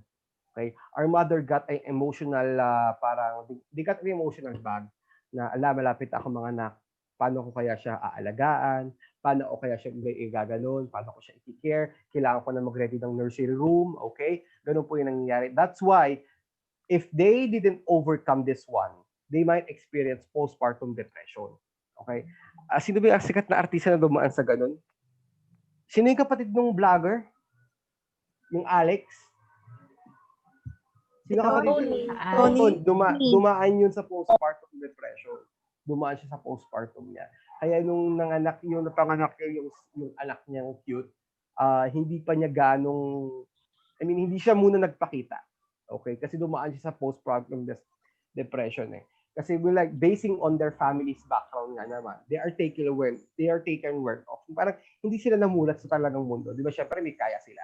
Di ba? Kumbaga na baby sila ng kanilang mommy. So si Tony, nagkaroon siya ng ganito. Yung tinatawag nating nesting behavior. Hindi niya na-overcome to, kaya nagkaroon siya ng postpartum depression. Okay? And that's it for your physiologic changes. Okay. Next, we have your labor process. Labor process. Okay. So under labor process, may tinatawag tayong true labor at false labor. Okay? Lagay niyo dyan, labor process. So sa baba ng labor process, we have your true labor. Next, we have your false labor. Ito na si Braxton. False labor. Yan. So, pag sinabi natin true labor, contractions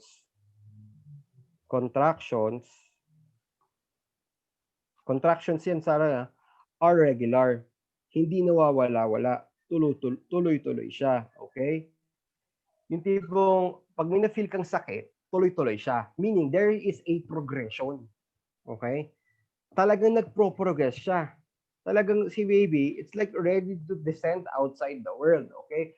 Pagdating naman sa false labor, contractions are regular. Pagdating kay false labor, you are experiencing irregular contractions. Okay? Irregular, mamaya meron, mamaya wala. Hindi siya persistent. Hindi siya tuloy-tuloy. Okay? Ganun siya. The next. Guys, ito na lang sa side na to, sa left side ng screen nyo, true. Sa left side is false. Okay? So sa true labor, meron kang increase intensity of pain. Okay? Increase intensity. Ayun, may kuryente na. Nagpakita ka din. Guys, wait lang. Shift ko lang internet. Pati ako mag-charge na talaga ako. Guys, seryoso, may kuryente na. Meron na, tuloy ko ang sir. discussion ko, no? So, pag true labor, meron kang increased intensity. This is where na part na talagang, mapapansin mo naman yun, di ba? Usual. If you have already noticed a pregnant woman or a pregnant mother na ang mangyayari dun una masakit lang. After an hour, masasakit pa. After 2 to 3 hours or 4 hours, yun na.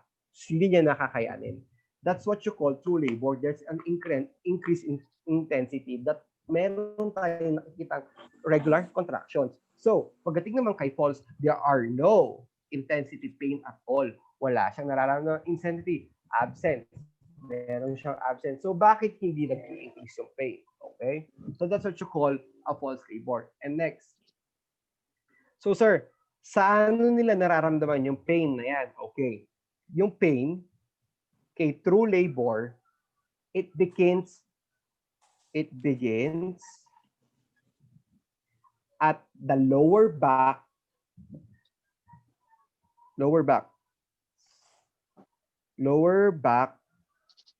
radiating to the abdomen. It radiates to abdomen. Okay? Kaya pagpunta sa ER, may assessment na agad yan. Okay? Mapipili, mother, saan mo nararamdaman? Tuturo niya yan. Kung talagang hindi niya na kaya, hindi magsasalita yun, ituturo na lang niya. Okay? So, pagdating kay false labor, the pain is only felt in the abdomen. Baka naman tatai lang pala siya, di ba? I mean, only felt in the abdomen. Not like the true labor, talagang it will radiate to the lower back, radiating to the abdomen, and kay false labor, it's only be felt in sa abdomen niya. So, and that pain intensified by walking. Pagdating kay true labor, that pain cannot be relieved by walking. So, pag kay walking, hindi. It can't be relieved by walking. And pag kay false labor, the pain is relieved by walking. So pag naglakad siya, nawawala. Okay? So the pain is only felt by its positional changes. Okay? The next, the cervical effacement and dilatation. So yung cervix niya. Guys, naririnig niyo ba yung salitang internal examination, yung IE, yung tinatawag? Yes. Yung pinapasok, okay, ang gumagawa nito is midwife and doctors, okay? We nurses don't do this sometimes. We nurses don't do this talaga. Ang gumagawa ng IE talaga, ang gumagawa ng IE is doctors and midwife. Sir, paano kung no? Guys, sa board exam, ang isasagot nyo, or in any examination, ang isasagot nyo lang, midwife o doctor, wag si nurse, ha? Unstable yung net ko, ha? Meron na ata. Wait lang, guys. Mag-shift lang ako yung net. Narinig ba ako? Yes, sir. Yes, sir. Yes, sir. Teka.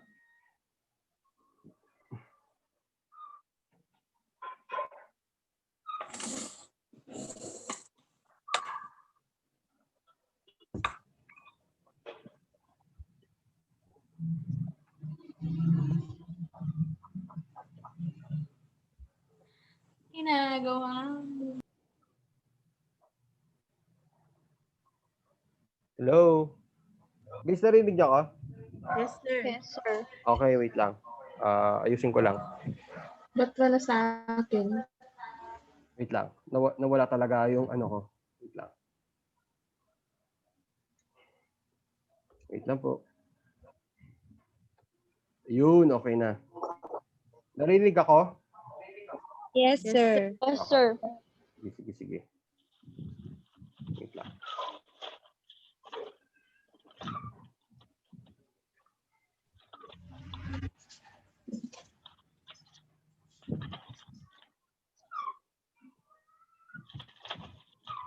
Ano, okay lang kayo sa whiteboard lang? Okay lang ba? Sa whiteboard, walang PowerPoint? Okay lang, sir. Okay. Kung face-to-face talaga, hindi talaga ako mag-whiteboard. Ay, hindi din ako mag-projector. Sulat-sulat lang. Sir, anong topic mo? Kapapasok lang po. Ano yan? Ayun, okay. Anong topic? Kunin mo na yung notes mo sa kaklase mo, no? Nandito na tayo sa labor process. Teka. Kailangan.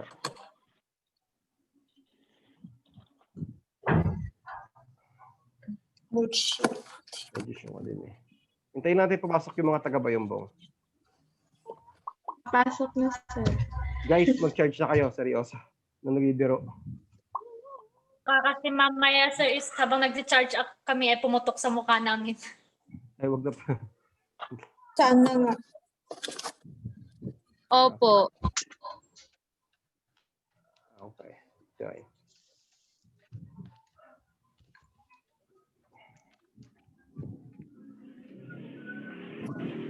Oh.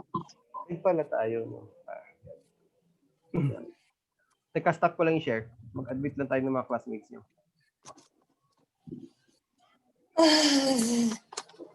Oh. Pala tayo.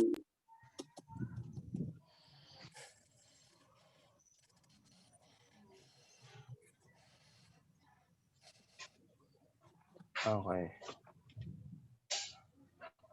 Guys, Sa YouTube, sir. Oo, naka-live. Guys, punta kayo sa isa kong cam. Sa isa kong account. Nakikita yung kamay? Nakikita yung kamay ko? Nakikita? Yes, sir. Nakikita? Opo. Okay. Punta kayo dun sa... Ay, pwede ko yung palang i-spotlight to. Teka, saan na yun? Halapin ko na yung sarili. Ito yung iba. Ilan pala kayo magkaaklase? Dalawang section to, sir. So dalawang section kayo. Okay. Opo. Saan na yun?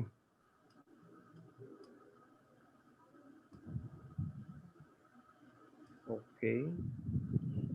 Okay. Sige, hindi ko makita yung sarili ko.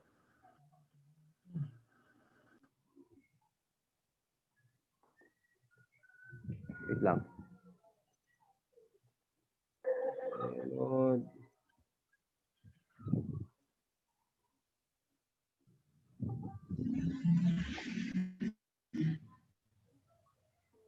Galing. Nakikita nyo naman na.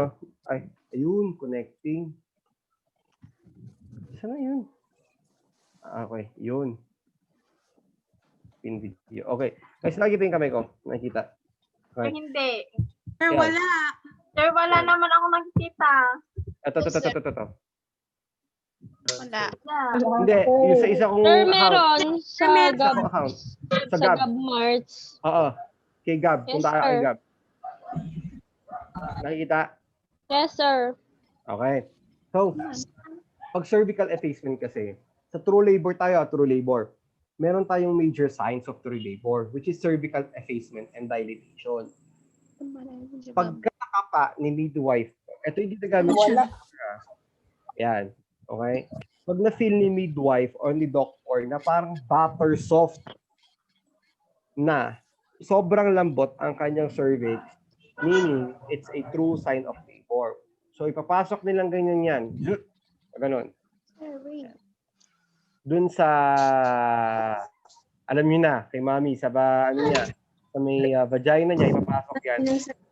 Doon nila mafe-feel yan. At kung nagdadilate na, kung bubo ka yan, di ba narinig yung salitang, ilang cm na siya? Di ba? Ganun eh. So, ang magagawin ni midwife, i-measure niya na to. So, sabihin itong fingers ko na to 2 centimeters na itong dalawa. 2 cm. Oo. Wait lang. Yan. Example, ito 2 cm na itong dalawa. So, ako naman, ang gagawin ko, example, ito yung ano ni mami, ito yung cervix niya. So, ganyan na siya. Ibubuka ko siyang ganyan. So, 4 cm na siya. So, kasi 2 na to, pag inangat ko silang dalawa, 4 cm na siya. So, paangat lang na paangat yan, add ka lang ng add, you will estimate the number. Okay?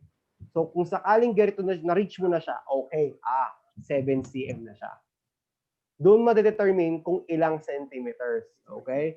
Pag gumawa ng internal examination, pag na-feel ni mami, pag na-feel na kapa ni midwife o ni doctor na butter soft na ang cervix, which is a cervical pag may cervical effacement na tayo and dilatation, pag na-feel na nila butter soft yan, after yun, i-measure na nila yan. Pak. Ayun. Pag na-measure na nila, doon na nila sasabihin, okay, 8 centimeters na siya. Pwede na siyang ipasok sa delivery room kasi magpo-progress na yun. Lalaki na lalaki yun hanggang sa lobas na yung ulo ni baby. Okay? Gets ba? So, lagi yung narinig yan. ala, 4 cm na siya, 5 cm. Hindi naman nila alam kung ano ibig sabihin ng centimeters. Okay? It is the opening. Yun yung measurement ng opening kung gaano nakalawak. Okay? So imagine, girls, yung cervix nyo lalaki as far as 10 centimeters. God, ang tindi nyo. Okay? So next. Wait lang. Stop ko lang to. Phone kasi tong isa. Yung sa laptop ko kasi, walang camera. Ayaw gumana ng zoom na camera. Ayan. So, after we had compared the true labor and false labor, meron tayong tinatawag na antepartal period assessment. Okay?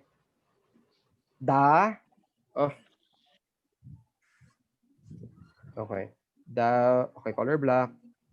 Pen, okay. The antepartal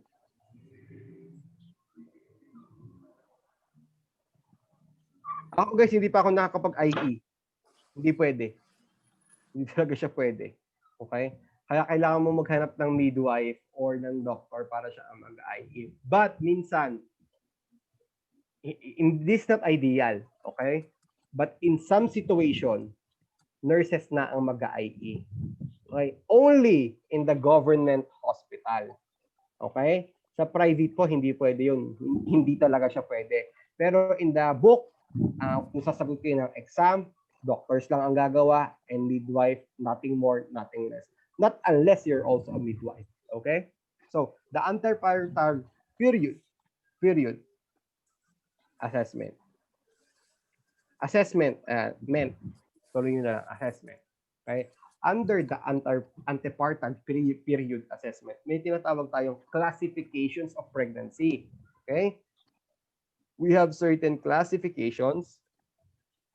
Classification of pregnancy. So, letter A, we have gravida. Anong sabi sa gravida kanina? This is where? Anong sabi sa gravida? Anong sabi sa gravida?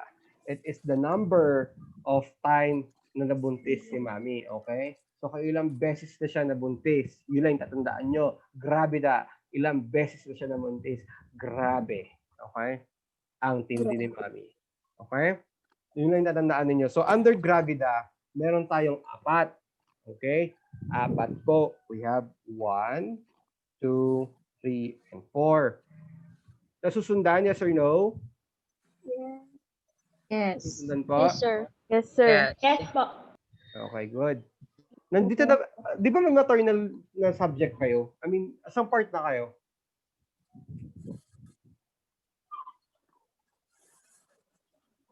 Anyone? Di ba meron kayong maternal and child subject? Asang part na kayo pala?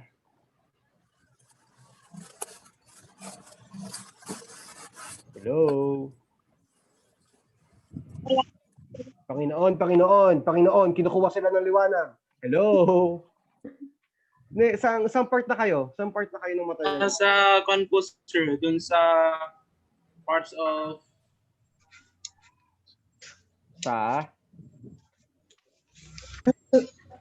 family na. Sorry, saan po? sexual. Okay. Wala pa kayo dito, no? Sir, wala pa. Wala pa, sir. Wala pa, sir. sir. At least advance na din kayo. So that's the purpose of RNE, guys. Actually, pag nag-duty na kayo, ito pala, ang technique dyan. Wala pa po. Minsan, mas advanced na kayo kaysa sa lecture. Lalo na pag nag-duty na kayo. As in, kasi na-encounter nyo na eh. Na-experience nyo na on hand. Then, bago pa lang siya ma-lecture. Okay? Kasi the rotation will be, madedeploy kayo sa delivery room, sa mga PDA ward, OB ward. So, swerte na mga nasa delivery room agad. Kung first time nila. Kasi nga, makakikita na nila agad. But the mere fact, hindi lang nila ma-appreciate. Kasi hindi na lang nila alam yung mga theories or kung para saan to, para saan yan. Nakikita lang nila si Unge, makikita lang nila si Unge, nandun na may kasamang placenta, pero hindi niya alam kung ano ibig sabihin nun, di ba? So the lucky part on your batch, you already know the theorist or the principle. Pag nag-duty kayo, alam niyo na to. Kasi ako guys, talaga first hand, nung estudyante pa ako, kami yung first batch ng delivery ron. Hanapin ko yung picture namin, mukha kaming wewe. As in, mukha kaming, ayoko sabihin kasi lecture to, pero yun yung itsura namin doon. Basta yun na yun. Mukha talaga kaming, kasi wala kaming background eh. Kumbaga, sinalpak agad kami sa delivery room noon na wala, pinasok kami sa isang laban na walang kaalam-alam. The good thing is that, mabait yung kasama namin sa area, which is the midwife. Kasi first deployment namin noon is sa may RHU, Solano. Kasi meron silang lying-in clinic. So milobas dun agad, mga anak siya. First deck kami, wala kaming alam. But buti na lang talaga, mababait yung midwife. And that, yun nga, I hope you will appreciate this one. Yun nga sinabi ka magkapon ni Ma'am Cynthia na tatapusin na yung 70% dito. Lahat ng paperworks para pag nagkaroon na ng duty talaga, wala na kayong gagawin kung hindi mag-duty na lang. Guys, swerte nyo. Hindi kayo mag-NCP sa duty. Saya nun. Promise. And that's the lucky part on your batch talaga kasi you already know all the principles and you just have to apply it and execute it as what? Student nurses. Okay? So, let's go over. Under the classification of pregnancy, we have what we call gravida. Yung the gravida, kung ilang beses na buntis si mami. Grabe, di ba? So, next. Letter A, yung sabi ko, ine. So, pag sa letter A, we have what we call preemie-gravida. Preemie-gravida. Number 2, we have your multi-gravida. Number 3, we have your newly gravida. Number 4, we have your grand multi-gravida. Grand multi-gravida. Grand multi-gravida.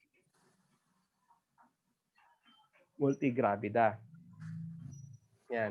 Alam niyo ba guys, nakakatawa yung mga ibang estudyante ko sa first year. Alam mo sabi nila, sir, ngayon lang kami nakakaintindi na pangit na sulat. Kasi ganito din ginagawa ko sa kanila sa lecture nila. So sana naiintindihan din yung sulat ko. Okay, basta sasabay kayo. So, pag sinabi natin preemie, you are preemie gravida, pregnant for the first time. Pregnant for the first time. Pregnant for the first time. Sir, bakit ka pa ulit-ulit? May nagturo sa amin nun. Repetition means retention. Pag paulit-ulit, wow, ano yun? Pag paulit-ulit, mas natatandaan mo. Yes or no? Pangalan mo, paulit-ulit, natatandaan mo, di ba? Birthday mo. Tama. Yes, sir. Basta pa guys, pag paulit-ulit kasi natatandaan yun. At sa nursing, paulit-ulit lang po lahat ng topic natin. Especially when you reach the 4th year level, you're going to have your review classes. Guys, imagine niyo to. Pagdating niyo ng 4th year, may review kayo. Ulitin niyo lahat ng subject niyo. At after niyo graduate, may review ulit kayo niyan. Okay? Uulit-ulit lang. Okay? So, preemie gravida is pregnant for the first time. Unang beses. Multigravida is the mother is pregnant for the second or subsequent. So, 2 or more. Okay? Pag sinabi nating multi, okay, mali dito ha. Preemie, first time. Multi, palawa, pataas. Okay? Wow, may electric fan siya. So cute. Okay, pag sinabi nating newly, hindi pa siya nabubuntis. Hindi pa siya nalolooban. Okay? Pag sinabi nating newly. Then, pag sinabi nating grand multigravida, this is where the woman has been pregnant for 6 times pataas. Like 6 na siya, okay? 6 times pataas na yung kanyang pregnancy. And that is for your gravida. Next, we are going to discuss about para. So, kanina A is gravida and then this one is your para.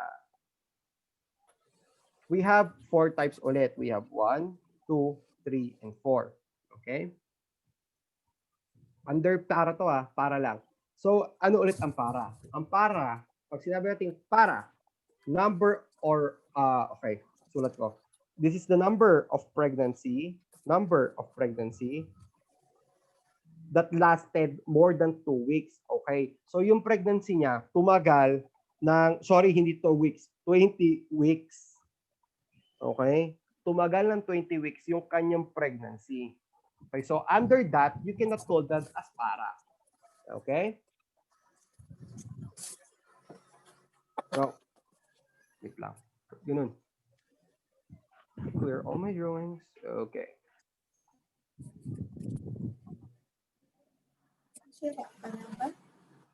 Oh, init. Pagka sinabi nating, okay, sorry, 1, 2, 3, 4. We have your newly para. We have your preemie para. We have your multi para. Multi para. And next, we have your grand multi para. Grand multi para. Okay? So pag sinabi natin newly para, a woman has not given birth to a baby beyond 20 weeks gestation. So, hindi pa siya nakapagbigay ng birth beyond 20 weeks. Okay? Pag newly yun. Then, pag preemie para naman, a woman has given birth to one baby more than 2 weeks. So, nakapaglabas na siya ng ongek more than 20 weeks. Ito naman, bago, before 20 weeks. Okay? Then, pag sinabi kong multi, so, pag multi naman, a woman has had two or more baby more than 2 weeks. Okay? Pero, sir, paano, example, sir, di ba? Ang sabi mo sa akin, ang newly, nakapaglabas siya ng isang ungek bago 20 weeks. That's newly, bago 20 weeks. Ang preemie, isang ungek after 20 weeks. Pasok sa banga after 20 weeks. Ang multi, 2 or more ungek after 20 weeks. Sir, paano pag triplets or twins? Dalawang ungek agad ang nilabas niya, di ba? Pero you will just count down, itatag lang siya as isang beses lang. Okay? So meaning, example kayo pala. Nanganak kayo, first time yung nanganak, beyond 20 weeks, at twins yon. So dalawa kang beses naglabas ng baby. Isang beses lang yon. Okay? Twins will only be bitag as one para. Okay? Hindi siya dalawa, hindi siya tatlo. Kahit tatlo or quadruplets pa yan, triplets man yan, it will just be tagged as one para. Okay? Then, when we say grand multipara, this is where the mother, nakapaglabas na siya ng baby 20 weeks, 6 times. Okay? 6 times and above. Okay? 20 weeks, 6 times and above. Imagine kung gaano kadami yun ang nilabas. Okay? So kanina, binigyan, okay ba? Clear ba tayo doon? Ulitin natin. Newly, given birth beyond 20 weeks. Who has not?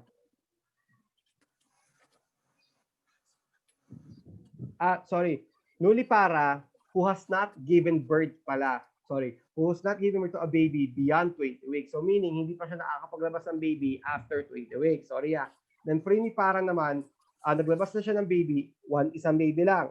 After within 20 weeks, then after 20 weeks, then multipara has given 2 or more births more than 20 weeks. But kung twins yan, it will still be tagged as one para, and grand multipara 20 weeks for more than 6 times and above. Okay. Guys, naturo na kayo na itong OB scoring, di ba? Naturo na ba kanina yung scoring ng OB? Kung ilang beses, ganon-ganon, G2, P2, ganon, di ba? Naturo na yan, di ba kanina? Na bigay na. So, ito lang yan, no? So, di ba, pag sinabi natin gravida, tanongin nyo lang, technique lang dyan, kung ilan nga. Sabi ko nga, kung ilan yung number na beses siya nabuntis. Okay? Regardless kung nalaglag, hindi, basta ilang beses siya nabuntis. Okay? Then next, we have your T. number of term infants. Number of term infants. Kung full term ba, 37 weeks ba, o 38 weeks ba siya. So, yes po, ito pong anak ko, 38 weeks. So, term siya. Plus, diyan mo siya ipupunta. Pag P naman, preterm. Ibig sabihin, premature. Kung premature yung anak niya, sa ilan po ang premature nyo? 3 po, sir. Di dyan mo siya ipupunta. Then, kung may abort, then, sorry. Tulat ko. G, T, E, A, L. Okay. So, dito, ilang meses na number na buntis. Dito, kung full term ba or hindi. Yun lang yung tatanungin nyo. Full term ba or hindi, ma'am? Hindi po. Okay. So, bibig sabihin premature. Yes po. So, dito mo siya itatag. Dito naman, number of abortions. Kung ilan po ang miscarriage nila. Nalaglag po ilang beses. Nakailang laglag ka na? 4. So, 4 na beses pa rin siya nabuntis. Okay? So, this one, kung tinanong nyo, kung ilang beses siya nabuntis, kailangan sasakto siya dito. Okay? Sasakto siya dito sa tipal natin. Hindi pwedeng hindi. Okay? Example, 3 beses na po ako nabuntis. Yung isa po, full term. Yung isa po, preterm. Yung abortion nyo po, wala po akong abortion. Ilan po yung nabubuhay, ma'am? Wala din po yun nga, wala din po nabubuhay. Di ba nagtataka ka, di ba? So dapat, ba't sasabihin yung walang nabubuhay? This one, sasabihin, sorry, wait lang. Ayusin ko lang yung sulat ko. G, T, P, A, L. So, si G, kailangan papasok siya dito. G, T, P, A, L. Banking color. So si G, pag sinabi niyang 3 ang kanyang pagbubuntis, 3 beses na daw siya nabuntis, kailangan magiging jive siya dito. Okay? So kung 3 beses siya nabuntis, okay ma'am, ilan po ang full term doon? 2 po sir, sakto po, kompleto, 38 weeks. Okay, 2. Ilan po ang premature? So may premature po kayong isa. Hindi po sir, nalaglag. Okay. Na-abort. Guys, pag inad nyo to, sakto ba dito? Dapat sasakto siya. Okay? Hindi pwedeng hindi. Okay?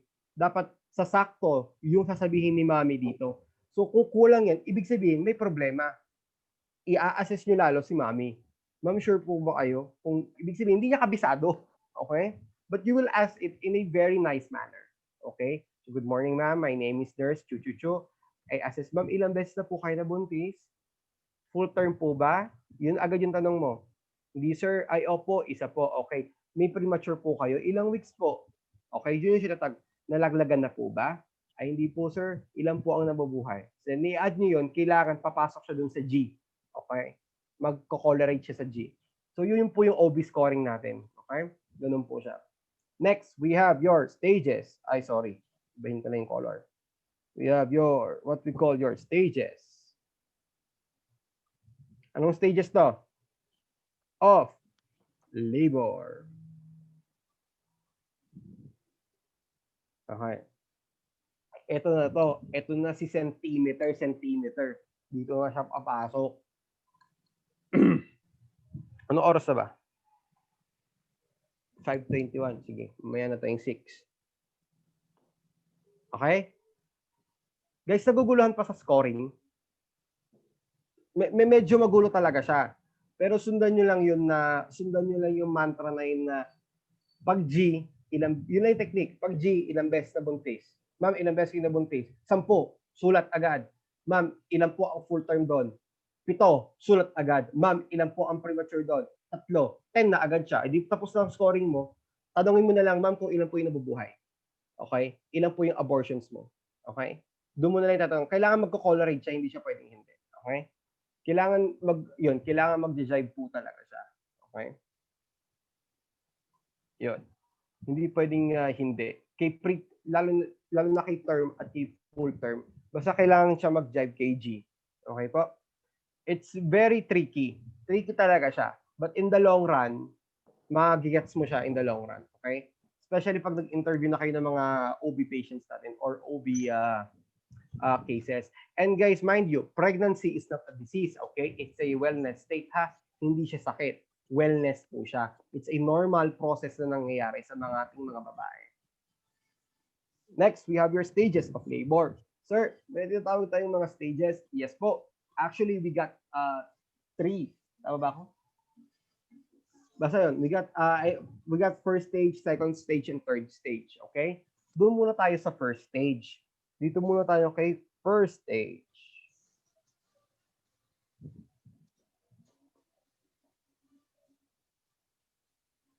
First stage tayo, ha? Ang definition ng first stage is from the onset of true labor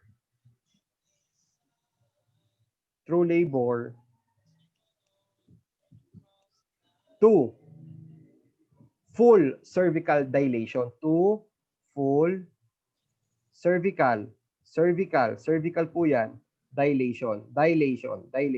Okay, so first stage, first onset of true labor, na-feel ni mami that the pain is already at the lower back radiating to the abdomen. Oh my God, that's the first sign of, that's a sign of true labor.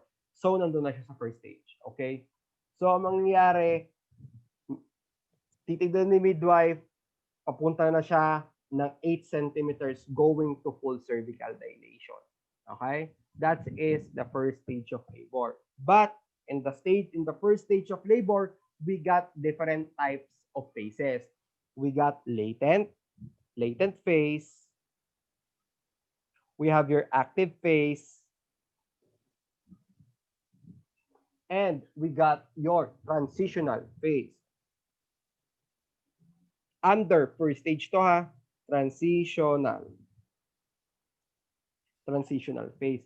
Okay, doon muna tayo sa latent. Pag sinabi tayo ng latent phase, kay latent tayo muna.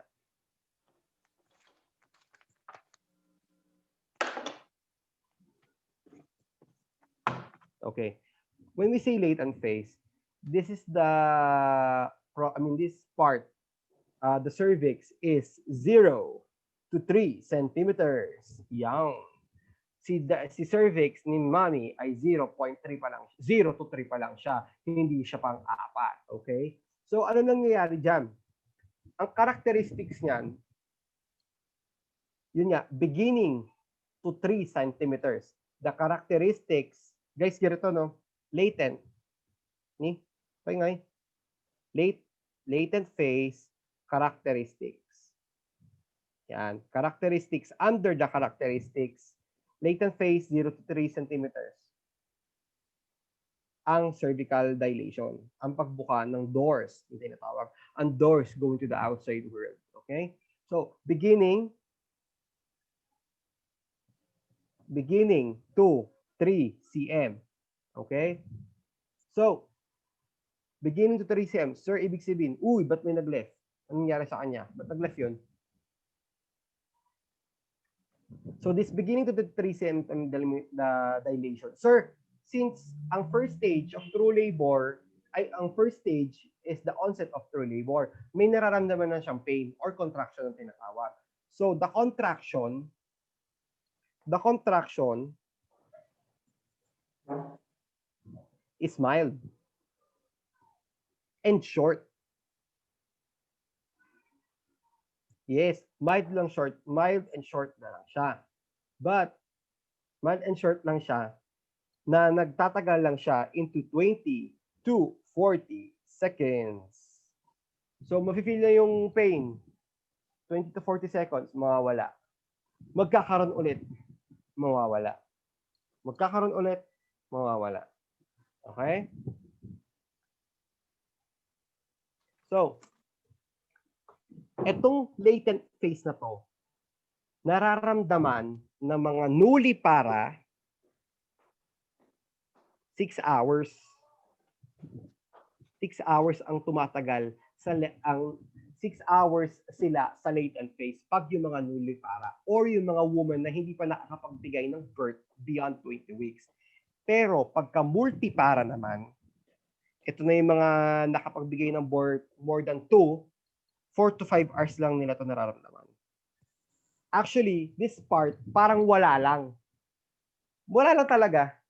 Itong nagli-labor na sila, nasa may first stage pa lang sila ng labor under latent phase. Ang kanilang cervix is 0 to 3 centimeters, pero parang wala lang. Kaya pa nila. Okay? Nursing care mo dito is walang iba kung hindi si Case. Nursing responsibilities under, ganito guys ganito pagkakasulat nyo. Nursing intervention Case. So sir, ano yung Case? Sino si Case? Okay. Una, si Case is chest breathing. Tulungan mo siya, chest breathing. Mami, inhale, exhale po. Inhale, hold your breath. Exhale lang po, relax lang po. Okay? A, ambulation.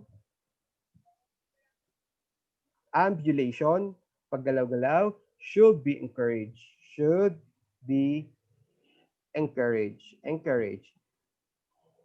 Nangyayari yan, guys. Uy, wait lang. Ay, sige, wait lang. Wait lang, guys. May i-accept lang tayong kasamahan nyo. Ano naman siya? Paano siya i-accept? Ayun, admit. Share screen.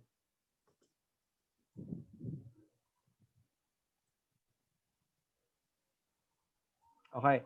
So, ambulation should be encouraged only on the latent phase, ha? Nasa latent phase pa lang tayo, mga kapatid. Kaya minsan, sinasabi ng mga nurse, ma'am, maglakad-lakad ka.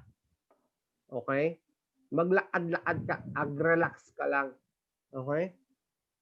So, after the ambulation, susunod na si letter S. Uy, clear. Clear drawings. Hindi ma-clear. Okay. Susunod na si letter S, which is, they need a support person. Yung part kasi na yan, usually, pagka lalo na sa labor, bibigay na talaga yung nanay. Ayoko na po, i-CS nyo na lang ako. Wala. Kaya minsan, in some cases, minsan may mga, paano ba? May mga nurse kasi na sinasabi, ginusto mo yan, SJ ka, tapos give up ka. Minsan may mga gano'n. We don't do that one, okay? We don't do that one. But in reality, it's really happening. Paimas-imas ka, tapos kasjay ka. May mga nurse na gano'n. As in, hindi ako nagbibiro. Gano'n ka-harsh. Ang magiging, hindi ma'am, kaya mo yan. Nandyan mama mo, nandyan asawa mo, nandyan ang pamilya mo, kaya mo po yan. Okay? Lalo na pag nandun sila sa labor room, promise, iiyakan ka pa niyan. No joke. Even though I'm a student before, nangyayari yung talaga. Hahawakan niya talaga yung kamay mo. May one time, Muslim pa yung mga anak eh. Bawal ang boys, di ba? Pumasok lang ako. Ma'am, sige po, kaya niyo po. Hinawakan yung kamay ko, wala akong nagawa, siyang humawak. Ay, Muslim yun. Okay? Hindi ba, usually, hindi pwede yun sa mga ganong religion, okay? So, they really need a support person. Okay? Kaya, mantra, it's a very mantra. Pag first time mo nagbubuntis, yung mga nanay, hindi, tsaka ka na lang ipupunta pagka talagang nandun na yung baby. Kasi at least your labor process is happening on the house, okay? Kasi pag ka sa labor room talaga, wala kang ibang kasama kung hindi yung nurse, di ba? Sino ba mas gustuhin mong kasama? Mama mo, kapamilya mo, or yung nurse? Siyempre yung kapamilya mo, di ba? But in the book, in the ideal setup, dapat dadalhin mo na si mother pag nagsimula na ang first stage of labor, especially the latent phase, okay? Pag nag 0 to 3 cm na siya. So after letter S, we have your letter E, encourage to void every 2 to hours, okay? Encourage to void every 2 to 3 hours, okay?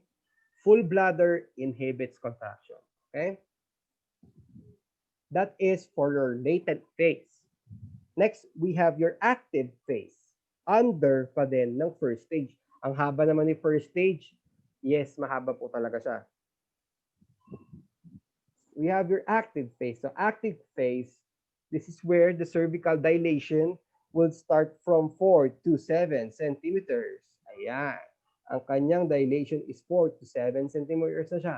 And ang kanyang contractions ay kanina mild, but ngayon, it is more stronger. Stronger contractions. Stronger na po ang kanyang contractions. Malakas na. Dito na yung part na actually nagmumura na yung nanay dito. Nagwawala na. Nangyayari talaga yun, guys. Hindi ako nagbibiro. So, kung stronger ang kanyang contractions, it lasts for 40 to 60 seconds every 3 to 5 minutes. So, paano yan? 40 to 60 seconds, meron. After bigla na namang mawawala, bigla magkakaroon. 5 minutes siya ganun. 5 minutes nangyayari yun. 3 to 5 minutes talaga nangyayari yun. So, the active phase is being felt by the mother 3 hours sa nuli para. Okay? Pag nuli para ka, 3 hours mo mararamdaman ang active phase. And pagka multi para ka naman, it's only 2 hours. Pagka multi para ka. So, sir, ano po ang nursing care? Pagdating sa active phase, we have your MAW. MAW. Letter M stands for medication should be ready. Should be ready. Medications should be ready. Should be ready. Sir, anong klaseng medications? Depending on the doctor's order. Okay? So, and we have your medication should be ready depending on the doctor's order po.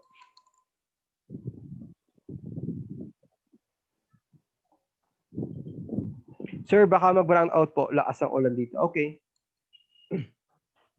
For letter A, we have your assess, vital signs, and abdominal breathing. Abdominal breathing. Breathing.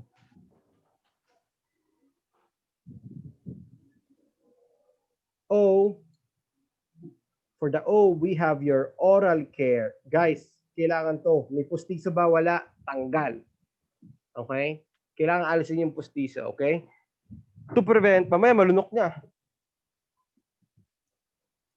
So after that stage, we have your, after that phase, after the latent, after the active, we have your transitional phase.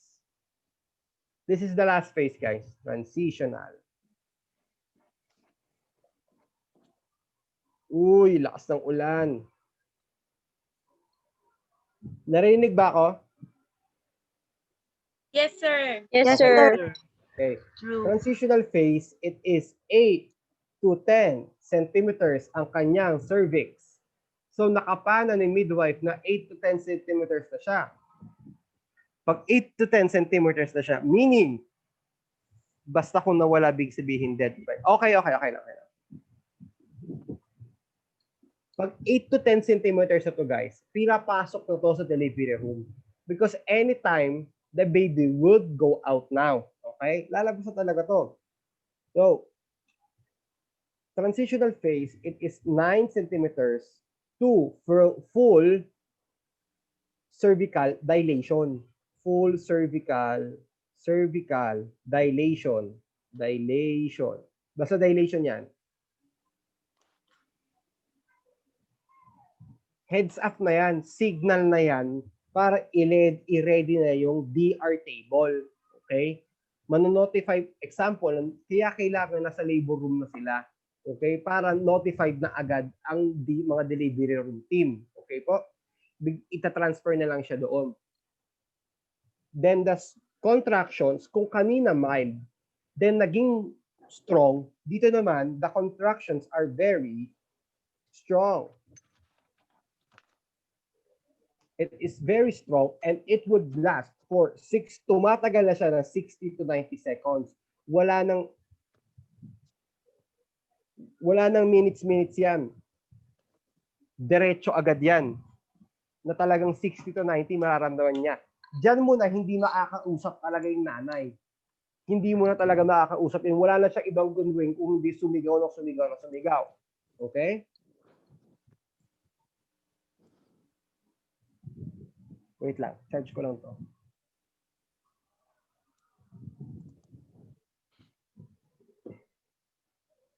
Hello. Okay. So, your nursing care, walang iba kung hindi ay TIR. Nandyan si T, nandyan si I, nandyan si R. Sir, ano po ibig sabihin ng T? The mother is tired. And last sense of control. Last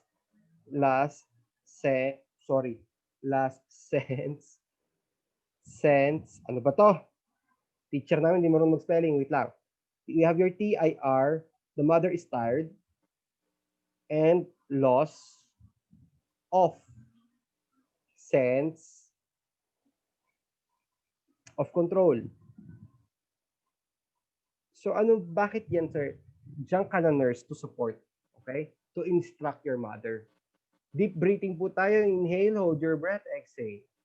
Deep breathing po tayo. Inhale, hold your breath, exhale. Mami, relax ka lang, kaya mo yan. Nandito ang doktor mo, nandito kami, tutulungan ka namin. Okay? Inform mo siya, and then afterwards, we have your letter I. You will inform the mother.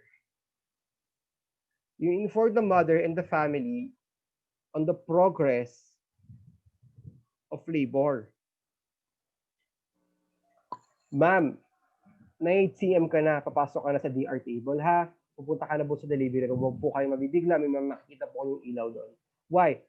The mother is already experiencing loss of self-control. So pag pinasok mo siya sa delivery room, magugulat yan. Magugulat pa rin yan, magiging aware pa rin siya kasi yung mga ilaw-ilaw doon parang operating room eh. So at least the mother now is already informed na ang kanyang labor is 8 na siya, ipapasok mo siya sa delivery room. Okay? She is aware. Okay? Next, we have your R. Restless. The mother is already restless. Okay. Restless na siya. Hindi niya na alam mong gagawin. Actually, hindi niya talaga alam gagawin niya dyan. Ibibigay niya na lahat sa'yo. As in, kaya sinasabi nila pag manganganak ka, mawawalan ka ng pagkatao mo. Kasi papakita mo lahat eh. Girls, as in, lahat. Ipapakita mo talaga. Okay? Huwag na talagang walang hiya-hiya. Kahit lalaki pa yan, kahit kaaway mo yan, ibubuka mo na yan. Promise. Kasi hindi ka na aware eh. You're not aware kung sino nasa harapan mo. Hindi ka na rin aware kung sino nasa likuran mo. And your goal is to deliver that baby out from your uterus. Okay? And if the mother is restless, you as a nurse, you need to support her. Support her with breathing technique. Yun nga yan. Inhale, breathing technique. Inhale po, mother. Exhale. Inform mo siya, ma'am, nandito lang kami. Nandito yung doktor mo. Ganun. Paulit-ulit mo sasabihin mo, yes. Paulit-ulit mo siya. Kung hahawakan niya yung kamay mo, yes, hawakan mo. It's okay. Walang problema. Hindi kaso yun. Okay? But, kung merong religious precaution, nagsulat na agad ang family ng mga kung ano-ano mga religious precaution, wag na nating itapakan yun. Okay?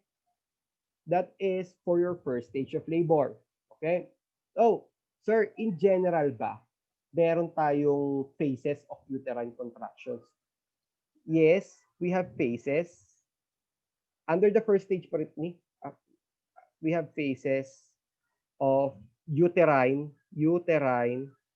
contraction. Sir, what are these phases? We got 1, we got 2, we got 3. Okay. When we say number 1, we got increment. Increase of contraction. Increment. INCREMENT. Increment. Okay? Guys, ganito yung mga sulat ng doktor. Seryoso. And next, we have acne.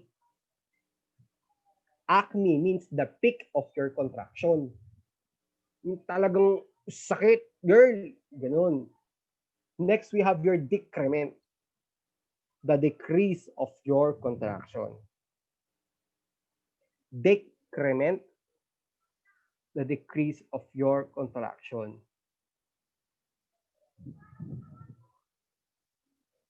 So, sana no kami face-to-face. Ano yung number 2, sir? Acne po. Acne. A-C-E, A-C-M-E. Okay. Thank you, sir. Your contraction. Okay na po. After the phases, we have your uterine contractions na tinatawag. Uterine contractions, okay? We got your uterine contractions.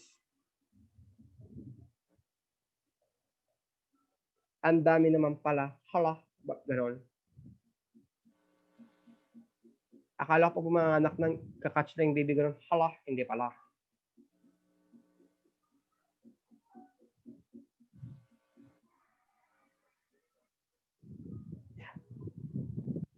Okay. This uterine contractions, tatlo din to.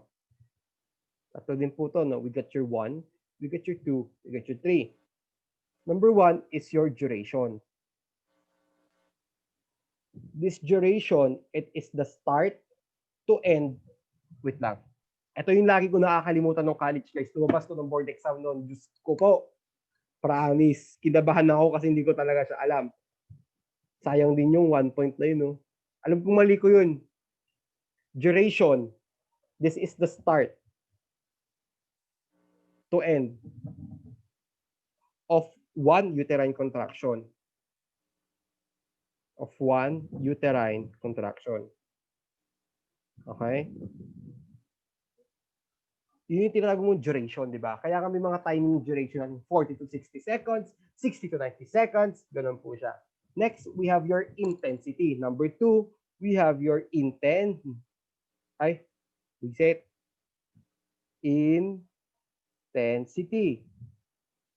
What are this intensity? Yung intensity, guys, yung nararamdaman ni Mami. Di ba sa pain, we have your mild, moderate, or strong. Pero pag moderate or severe, or the very strong contractions. Okay? Sa intensity to ha, we got your mild, moderate, and severe.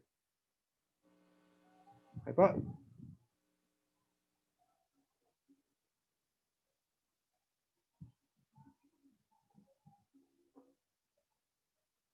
Inaantok ba? Hindi, sir. No, Gugutom po. No, Gusto sir. pati ako. Maya. Gutom lang, sir. Break. Maya tayo mag-break. Sir, break lang. Break Maya na. pa po. Okay. After the intensity, we got your frequency. Sayang na wala akong subject sa inyo. Buti na lang may RLE. Gagawa din kayo ng requirement sa akin 1 week bago nyo ipasa. Ganon. Ganon ako pa-requirement. Hindi pwedeng 2 weeks, sir. Hindi pwede. 1 week lang. Pero konti lang yun. Promise, tanong yung mga first year pati third year. 1 week. 1 week yung deadline sa akin. Pagdating sa frequency, this is where the start of one uterine contraction. Uterine contraction. Okay. Guys, di ba kanina, the start to end of one contraction. Yun yung duration niya. Ang frequency naman, the start of one uterine contraction. The start of one uterine contraction to the beginning of the next contraction. That's what you call the frequency. Yung start ng isang contraction hanggang sa start ulit ng panibagong contraction. Kung mild kanina, tapos magiging moderate, o that's the start of another contraction, di ba? Okay. So the start of one uterine contraction to the beginning of the next contraction. Okay? The start of one uterine contraction to the beginning of next. So advance itong frequency natin. Advance siya. Okay? Wait lang. Sulat nyo muna.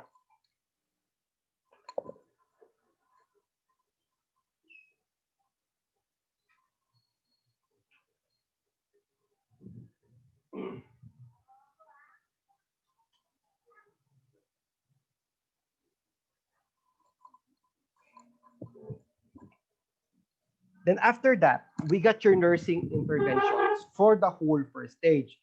Meron tayong nursing interventions sa latent, sa different phases. Sa latent, sa active transition, di ba?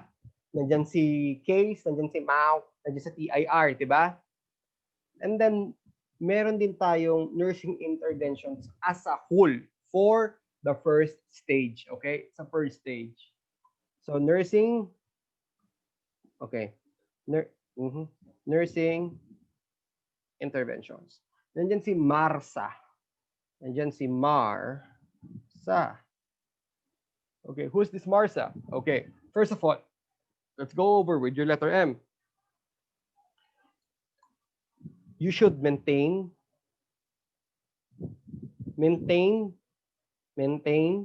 bed rest.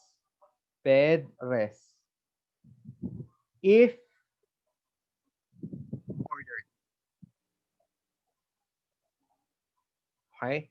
Kailangan ma-maintain ni mother ang kanyang bed rest if only ordered. Kasi what if ang kanyang pregnancy ay maselan? Hindi mo siya pwedeng paglakad-lakarin, okay? Hindi pwede yung mga walk, sige po, tumayo ka, okay? Kahit naiihi pa yan, tataiman yan, but kung natatae, make sure tignan mo na, baka baby na yun. Kung naiihi man yan, hindi na siya pwedeng tumayo. If only ordered, okay? Next, we got your letter A. Administer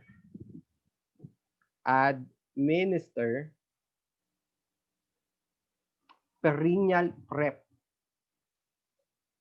Perineal prep. Or enema if ordered. Sir, paano if ordered? Sorry. Ulitin ko. Administer perineal prep. Okay? Sir, ano tong perineal prep? Yung shaven mo siya. Ganon. Ganon po yan. Okay? Pag sabing enema, yung palalabasin mo yung poops niya through enema. You will cleanse it. Although matututunan nyo din kung paano yun. Okay? If only ordered. If ordered ni doctor. Okay? Kasi there are some clients who don't like to shave. Okay? Ganun po yun. If only ordered. Para safe tayo. At least kung ordered yan, magalit man si mami, ma'am, order po ni doctor. Discretion ni doc yun. Kung sakaling magalit ng pasyente. Kung sakaling ayaw niya, di consent of your refusal. Papirmahin mo ng refuse document. Okay? Next, we have your reinforce. Letter R, reinforce. Or teach breathing technique as needed. Okay? May mga mother kasi na alam mag-breathing technique, especially yung mga umattend ng mga classes at kung meron silang kung may mga OB talaga sila. Kasi usual, mga mother kasi pupunta na lang sa hospital yan pag manganganak. Lalo na kung meron si Dr. Google sa bahay nila. Okay? But yung mga mother talaga na nagpapa-check up every now and then, alam niyang breathing technique. Okay?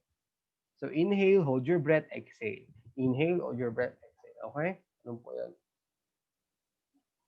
Next, we have letter S. Support. Nandiyan na si support. Hala, support. Support laboring woman or couple based on their needs. Yung matinong needs naman daw. Ma'am, pwede bang suportahan niyo tong asawa ko? Turuan niyo siya mag-breathing technique. Sige po. Wala pong problema. Okay?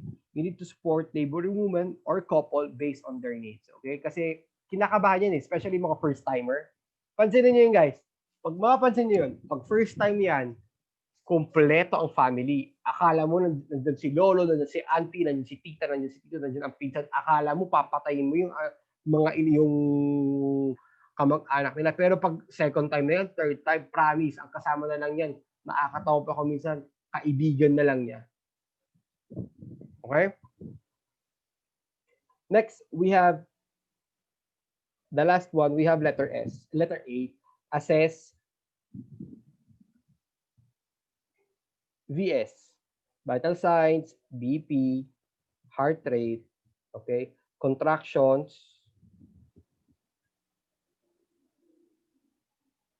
cervical changes,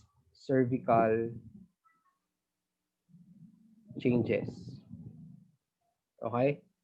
This will give the doctor if kung sakaling may abnormality sa kanyang vital signs and or contractions, this will give a doctor a heads up on whether to do a cesarean section or what drugs needs to be prepared, okay?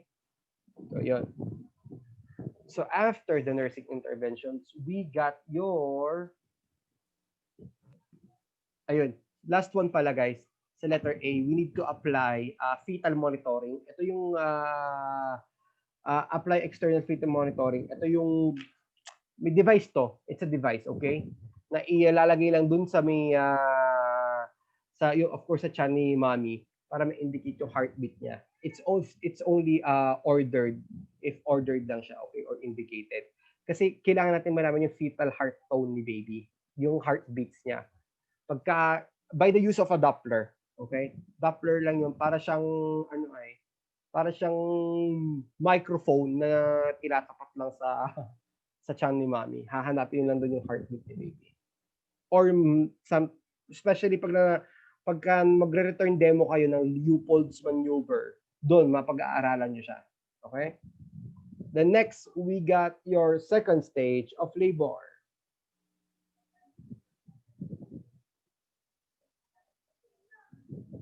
Second stage.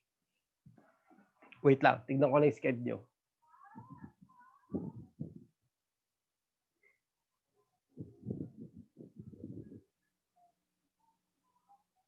Hindi makaka-join si Francine. Okay. Wait lang.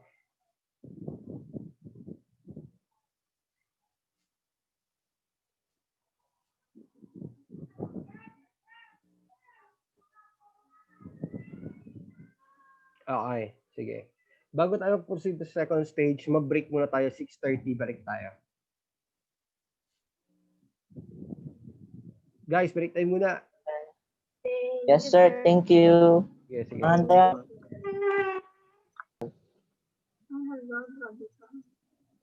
Siyempre, charot. Subang ka kahit Mag-leave mo. ka na, Garod. Wait lang, before kayo mag-leave guys, check ko muna yung...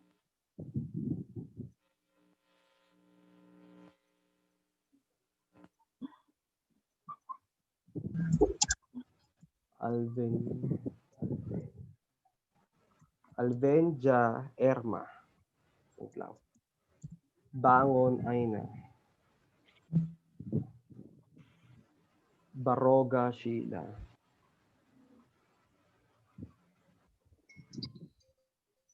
Blanco Eden. Hello? Auli Castillo. Ay, wait lang po. Baka po ako. Ano? Kauli. Domingo Angelo. Ay, Domingo Nicole. Domingo Nicole.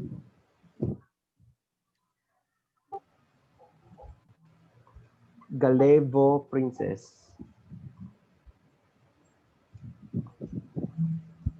Yes, magsabi kayo ng present. Jeronimo Rona. Jeronimo. Present, sir. Okay. Basat Jennifer. Present, sir.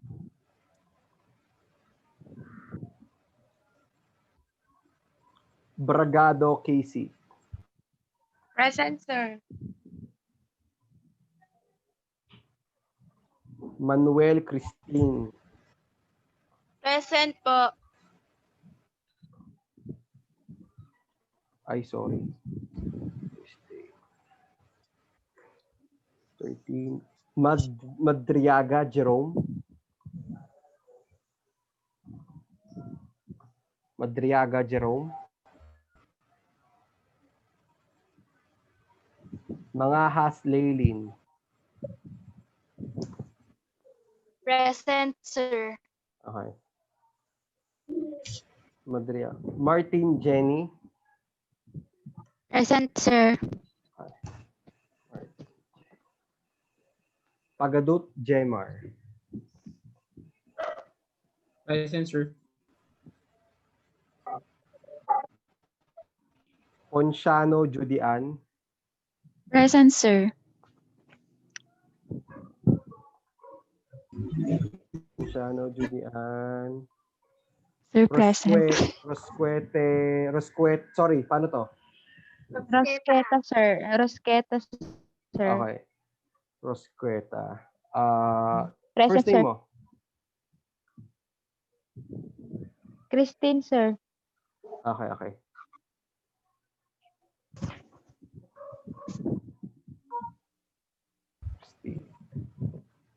Roya Saga. Roya.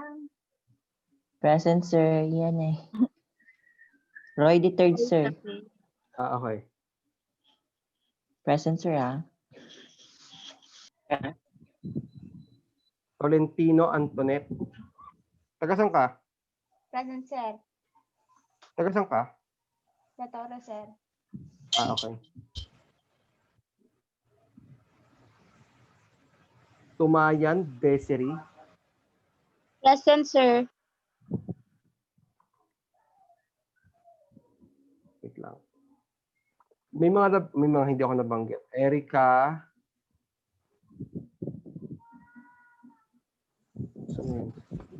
Wala. Marinas Beverly. Present, sir.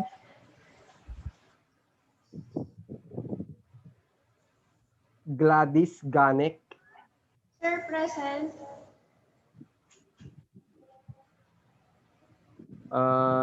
Menyano Mary Joy. Sir, present po. Mary Joy. Sorry. Ginanghan. Nanghan, sir. Paano po? Ginanghan po. Ginanghan Norlin.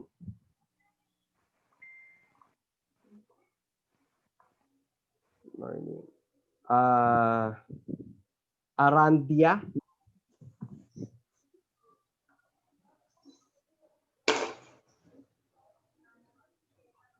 Wala na ba? Manuel ay.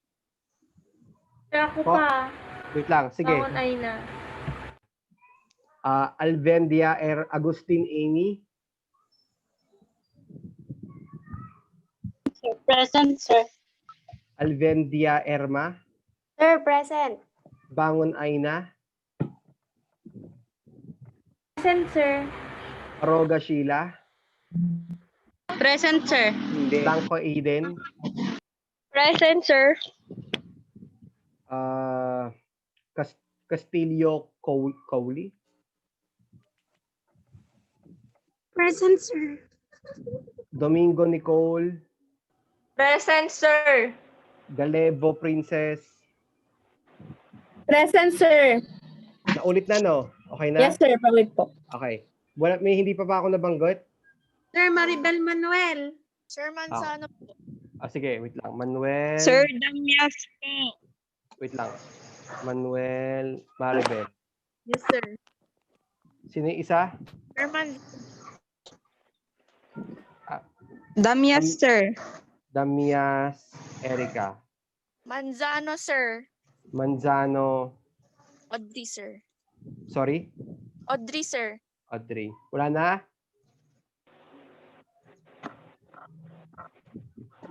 Wala na ba? Ako pa po, sir. Pangalan. Madriaga Jerome po. Madriaga Jerome. Meron na.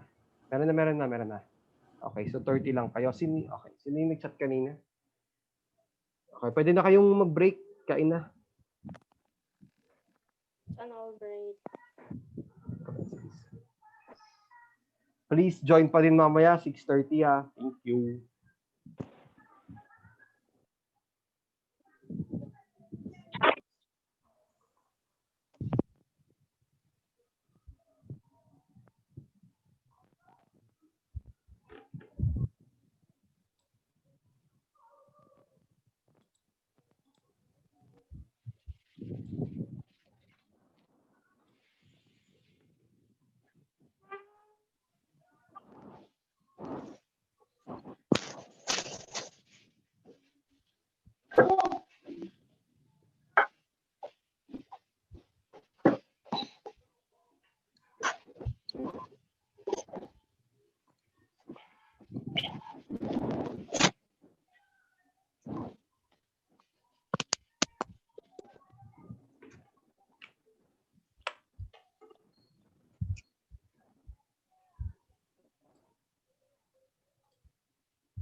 Ay.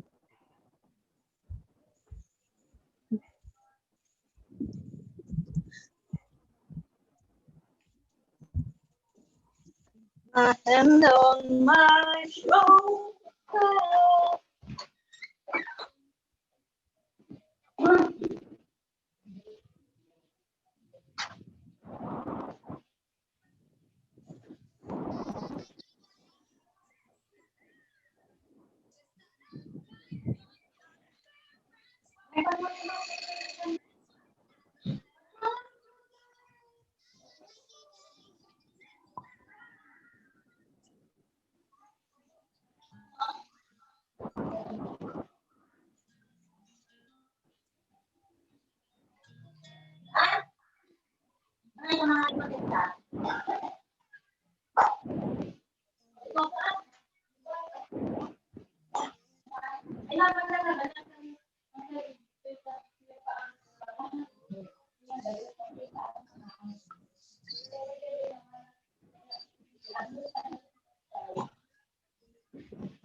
my name is Erin, and I'm the chef for Nestle Pagmamahal.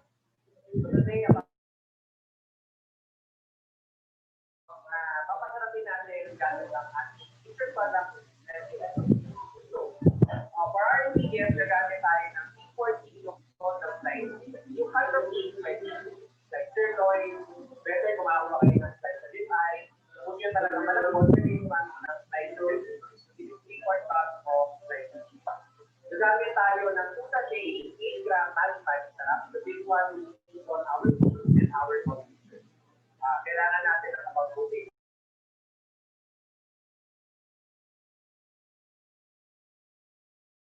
Ng garlic on one side, 2 tablespoons ng butter, 2 cups ng sliced mushroom, which is fresh because instant, on the top pan mushroom cup. Magamit tayo na 2 tablespoons ng butter of flour, which is chicken out of 1.5 cups of water, of soy sauce. You will also add a little bit of fresh pickled pepper. And then of course, to make this dish extra creamy, extra rich, and extra indulgent, gagamit tayo ng 1 cup 250 ml of vegetable. Tapos for garnish, maglalagay din tayo ng 1 tablespoon ng saffron.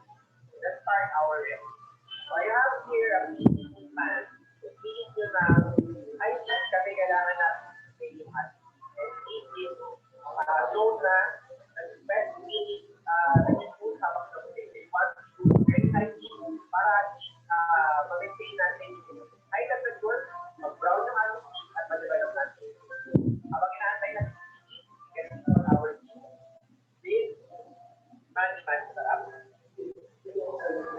At yung 1.5 sachet, same I think 8/4 kilo of slice. And then the other half, I will take it to my coffee. All this done together. And then one tip, when you're about to saute your meat, especially make sure na ilabas nyo from the refrigerator about 1 hour before cooking. Kasi if it's too cold, ang mangyayari, kahit ang init kong pan, mag-drop yung temperature, mag-sweat, or mag-tubig yung ating kapag malamig. So, mas maganda, take it out of the refrigerator at least 1 hour before. And then we are going to saute this in pancake para we can develop the color and the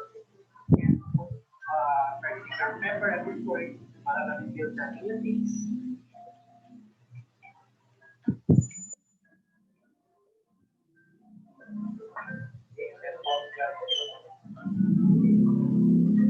Itong meat, by all means, pwede niyang palitan ng pork. So, pwede kayo gumamit ng pork shoulder or yung patty, sometimes pwede kayo gumamit ng chicken, especially if you start eat ng chicken thigh or leg or thigh quarter. Tapos itong dish na to, pwede yung serve with mashed potato, pwede with pasta, pwede with seaweed rice, or even toasted bread. So maraming ibang ways of how to serve this with mushroom. So parang stroganoff, yung tender meat na easy to eat. Okay, so pag naintay natin pan, I'll add about a tablespoon first, making sure it's hot.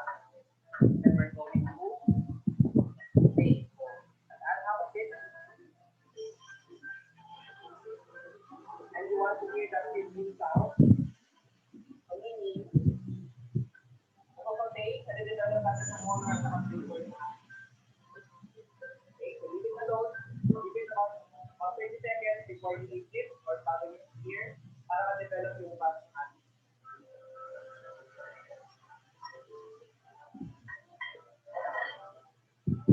So now this recipe is available to you to recreate at home.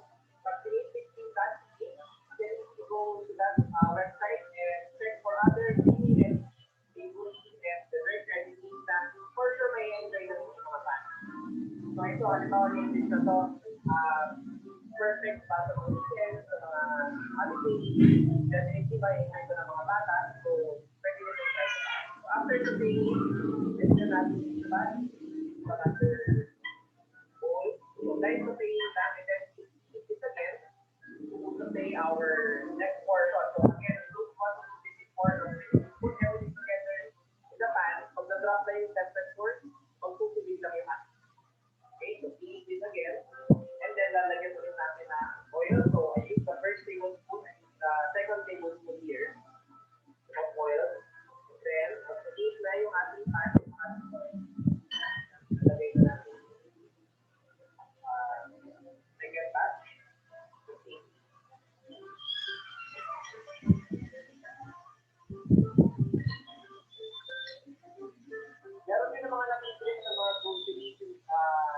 binibenta, marketed as Jackie Pan, Jackie Nico, yung mga ginagamit sa mga grilling. So, pwede rin yun. Maghanap lang kayo ng meat or cheese na thin slice. Kahit hindi naman din bio-center ko yung pan. As long as thin slice, pwede rin slice of all the grain, hindi magiging malambot doon. At kung nilang i-overcook, pwede ko din para pwede nyo i-try with whatever needs na accessible din sa mga supermarket. Okay? So, today, it will take you about 2 minutes to take. We just partially to our meat, iba ito yung actual na meat. So, we just want to develop the color and the flavor of the meat. Tapos later, i-chew natin sa ating. Okay, so, pagka nawala na yung reddish color, ito ng meat, pwede ko lang i-transfer sa pan. From the pan, wala na. So now, you will notice meron brown fish already on the pan. So after the flavor, you want to mix that. Don't wash your pan. Add your butter. If you want this dish down here, you can use olive oil. And then immediately add your 1 head of garlic mix para hindi matulog yung ating garlic. Then saute our garlic lightly. You want to develop a light golden brown color. Not so much na magiging bitter or fully toasted with flavor ng garlic. Light brownish lang. Give it around 2 minutes. Takaw na ng color and lightly toasted flavor yung ating garlic. Before we add our next ingredient, which is the onion and the mushroom. Now for the onion, you can add more if you want. Pwede mo siya i-eat as a vegetable in this case, not just an aromatic vegetable. Kung may ingredients, pwede nyo sa kanan. Diba, naglalagay ng carrot or ng corn, pwede rin yun. Color and flavor. And of course, yung ating pwede kayo mag-add ng mga vegetable. So after the garlic, medyo light golden brown na, you can add the onion. Okay, so pagka slightly translucent na yung onion, you don't want it to brown kasi hindi na sauce. So natin, whitish pa rin yung ating sauce. So don't need to brown your garlic and your onion. Okay, so next we add our mushroom, canned mushroom. Kung meron kayong prefer na ibang mushroom, pwede. Pwede rin yung fresh mushroom like oyster and shiitake mushroom. So, saute lang natin yan para ma-develop din yung flavor ng mushroom. Okay, you want to make a well at the center of the pan. Saan natin ilalagay yung ating potato star. Para lutuin natin yung ating star. Para mawala yung raw star taste. You have to toast it. Okay, and then mix it thoroughly with the rest of the ingredients. So, in this case, kung makita nyo, significantly marami nalagay yung onion mushroom. So, ito yung pinaka-vegetable component ng ating dish. So, meron ka ng meat, meron ka ng sauce, meron ka ng vegetable. Again, as I said, nalagay ko ng carrot, corn, beans, one, you can also add. And then you can reduce your carbohydrates, for example, rice, common, you can serve pasta, mashed potato, you can even fix it some macaroni, tapos ready, pwede sa oven. So, again, this is just a taste ng beef and mushroom na niluto sa same sauce, but marami kayong pwede combination at pagkakas. Okay, kapag naluto na yung ating part, give it around 1 minute, no? Just to remove the flour-y taste. We can now stir in our water. So this is about 1.5 cups of water. This will be our base or our sauce. So add nyo lang mabuti.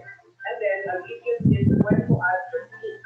Often, nilalagay natin yung seeds towards the end, especially pagka nag-simmer yung sauce. Now, there's a tendency na ang seeds kapag nilalagay natin sa very hot liquid like soup or sauce, a tendency mag-split or mag-split. So, you have two options. You can temper, you get the bone, kasi also we keep there, tapos get some of the sauce, use mo dahan-dahan what we think, that's temporary, no? Dahan-dahan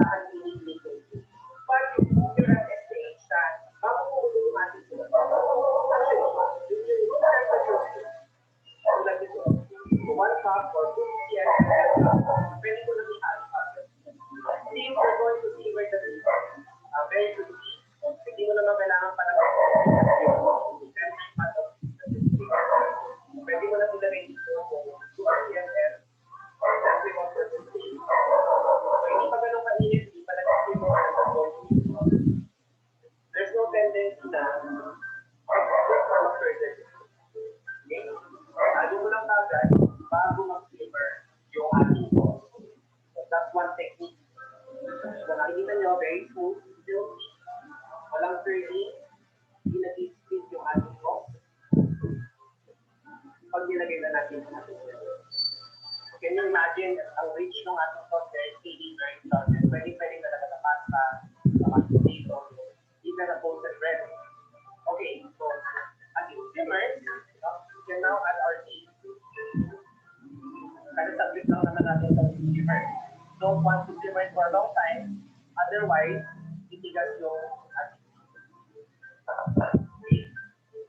Atin lang natin sauce. So yun yung common misconception kapag nagluto ko ng akala lagi dapat long simmer, takes you several minutes, even hours kapag nagpapanahon. Pero talaga mga tender cuts na maximize flavor, yield, kasi minsan kapag matagal pinapanahon, hindi din sayang. Cook it really to heat overnight para at least hindi masyado matagal sa there, hindi na shrink yung meat, hindi ka masyadong mahirapan sa ito. Pero masarap yung release talaga ng meat. Okay? So, hindi kailangan natin itong one example. Okay? So, just bring that to simmer. While waiting, I will now add the 3 tablespoons of salt. You remember the other half sachet, so you're using 2 sachets, you will only get 1.5 teaspoons. I'm adding the remaining half sachet. So, salt, pepper, you like pepper, bagay ito sa dish na po. Okay.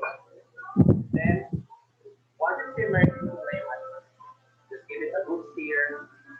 The soy sauce also helps in the color, giving it a light brown, creamy gravy. And this amount can already serve around 8 servings, even 10 kung ito pang serve. Bagay ito sa big family or gathering. But kung small family or konti lang ang kakain, you can do prepare it in portion. So after cooking, pwede mo half or divide the meat. Then you can refrigerate evenly. Kasi heat na lang to ready.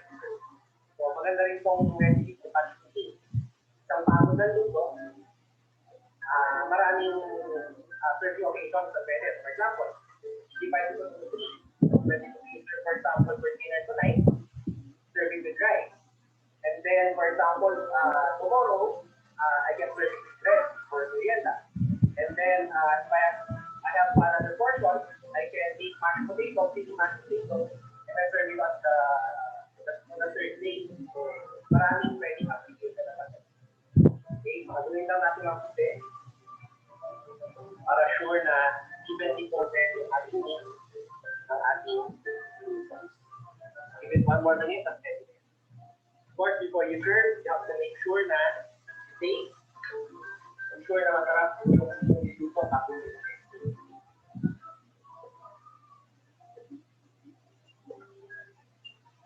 So, what reminds me of this dish is parang pomelo.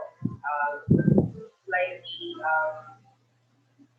may konting part, actually that's for the flavor of the meat. Yung richness ng meat, yung meatiness ng meat at naman. Tapos yung sweet and soft onion, so lahat yun nag-blend yung flavors na yun. So, again, as I said, as it simmers, making sure na it's true, yung lahat ng ingredients na blended. Simmering na, you turn off the heat, and then transfer to a serving bowl. Or, as I said, you can set it aside into portion, depending kung if you're serving just for 4 people, and half the recipe, then serve the other half. Okay? Then, finish it with parsley, not just for color, but for added flavor. And then for garnish, about 1 tablespoon of parsley.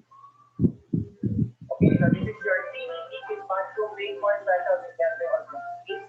My name is Chef Eric, and I hope to see you again in the next video.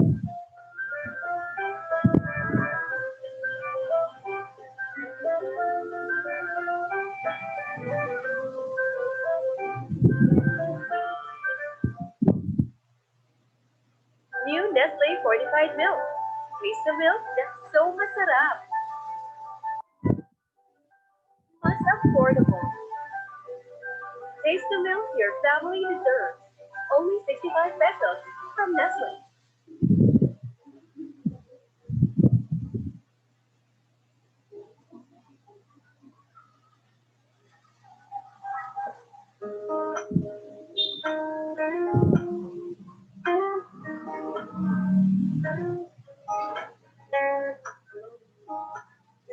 Everybody else seems to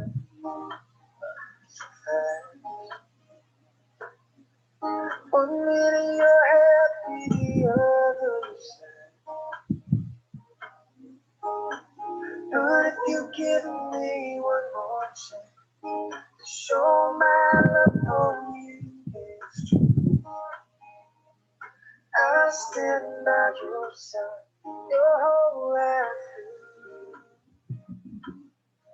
If life is so short, why won't you let me love you before we run out?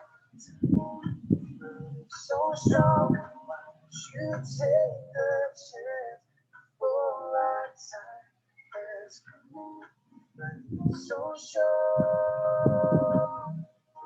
life is so short. Love is a word that explains how I feel.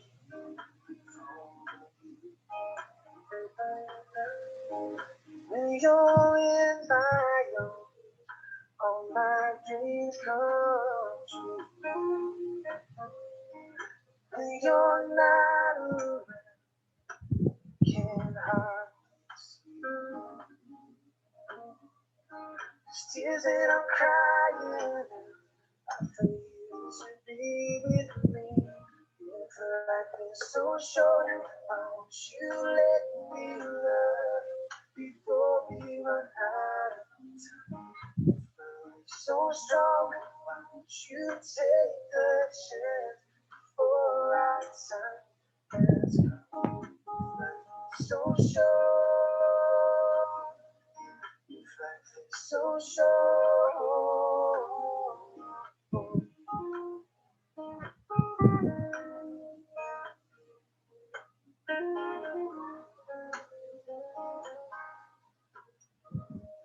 Love is a word that explains how I feel.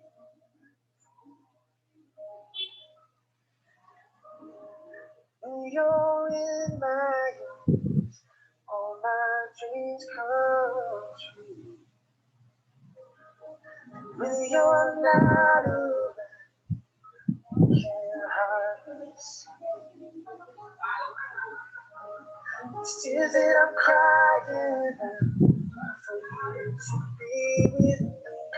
If life is so short, why won't you let me love before we run out of time? So strong, why won't you take the chance before our time has come? So short, so short,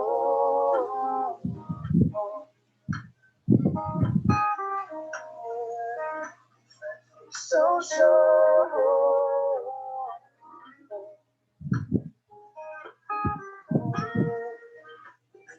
so short.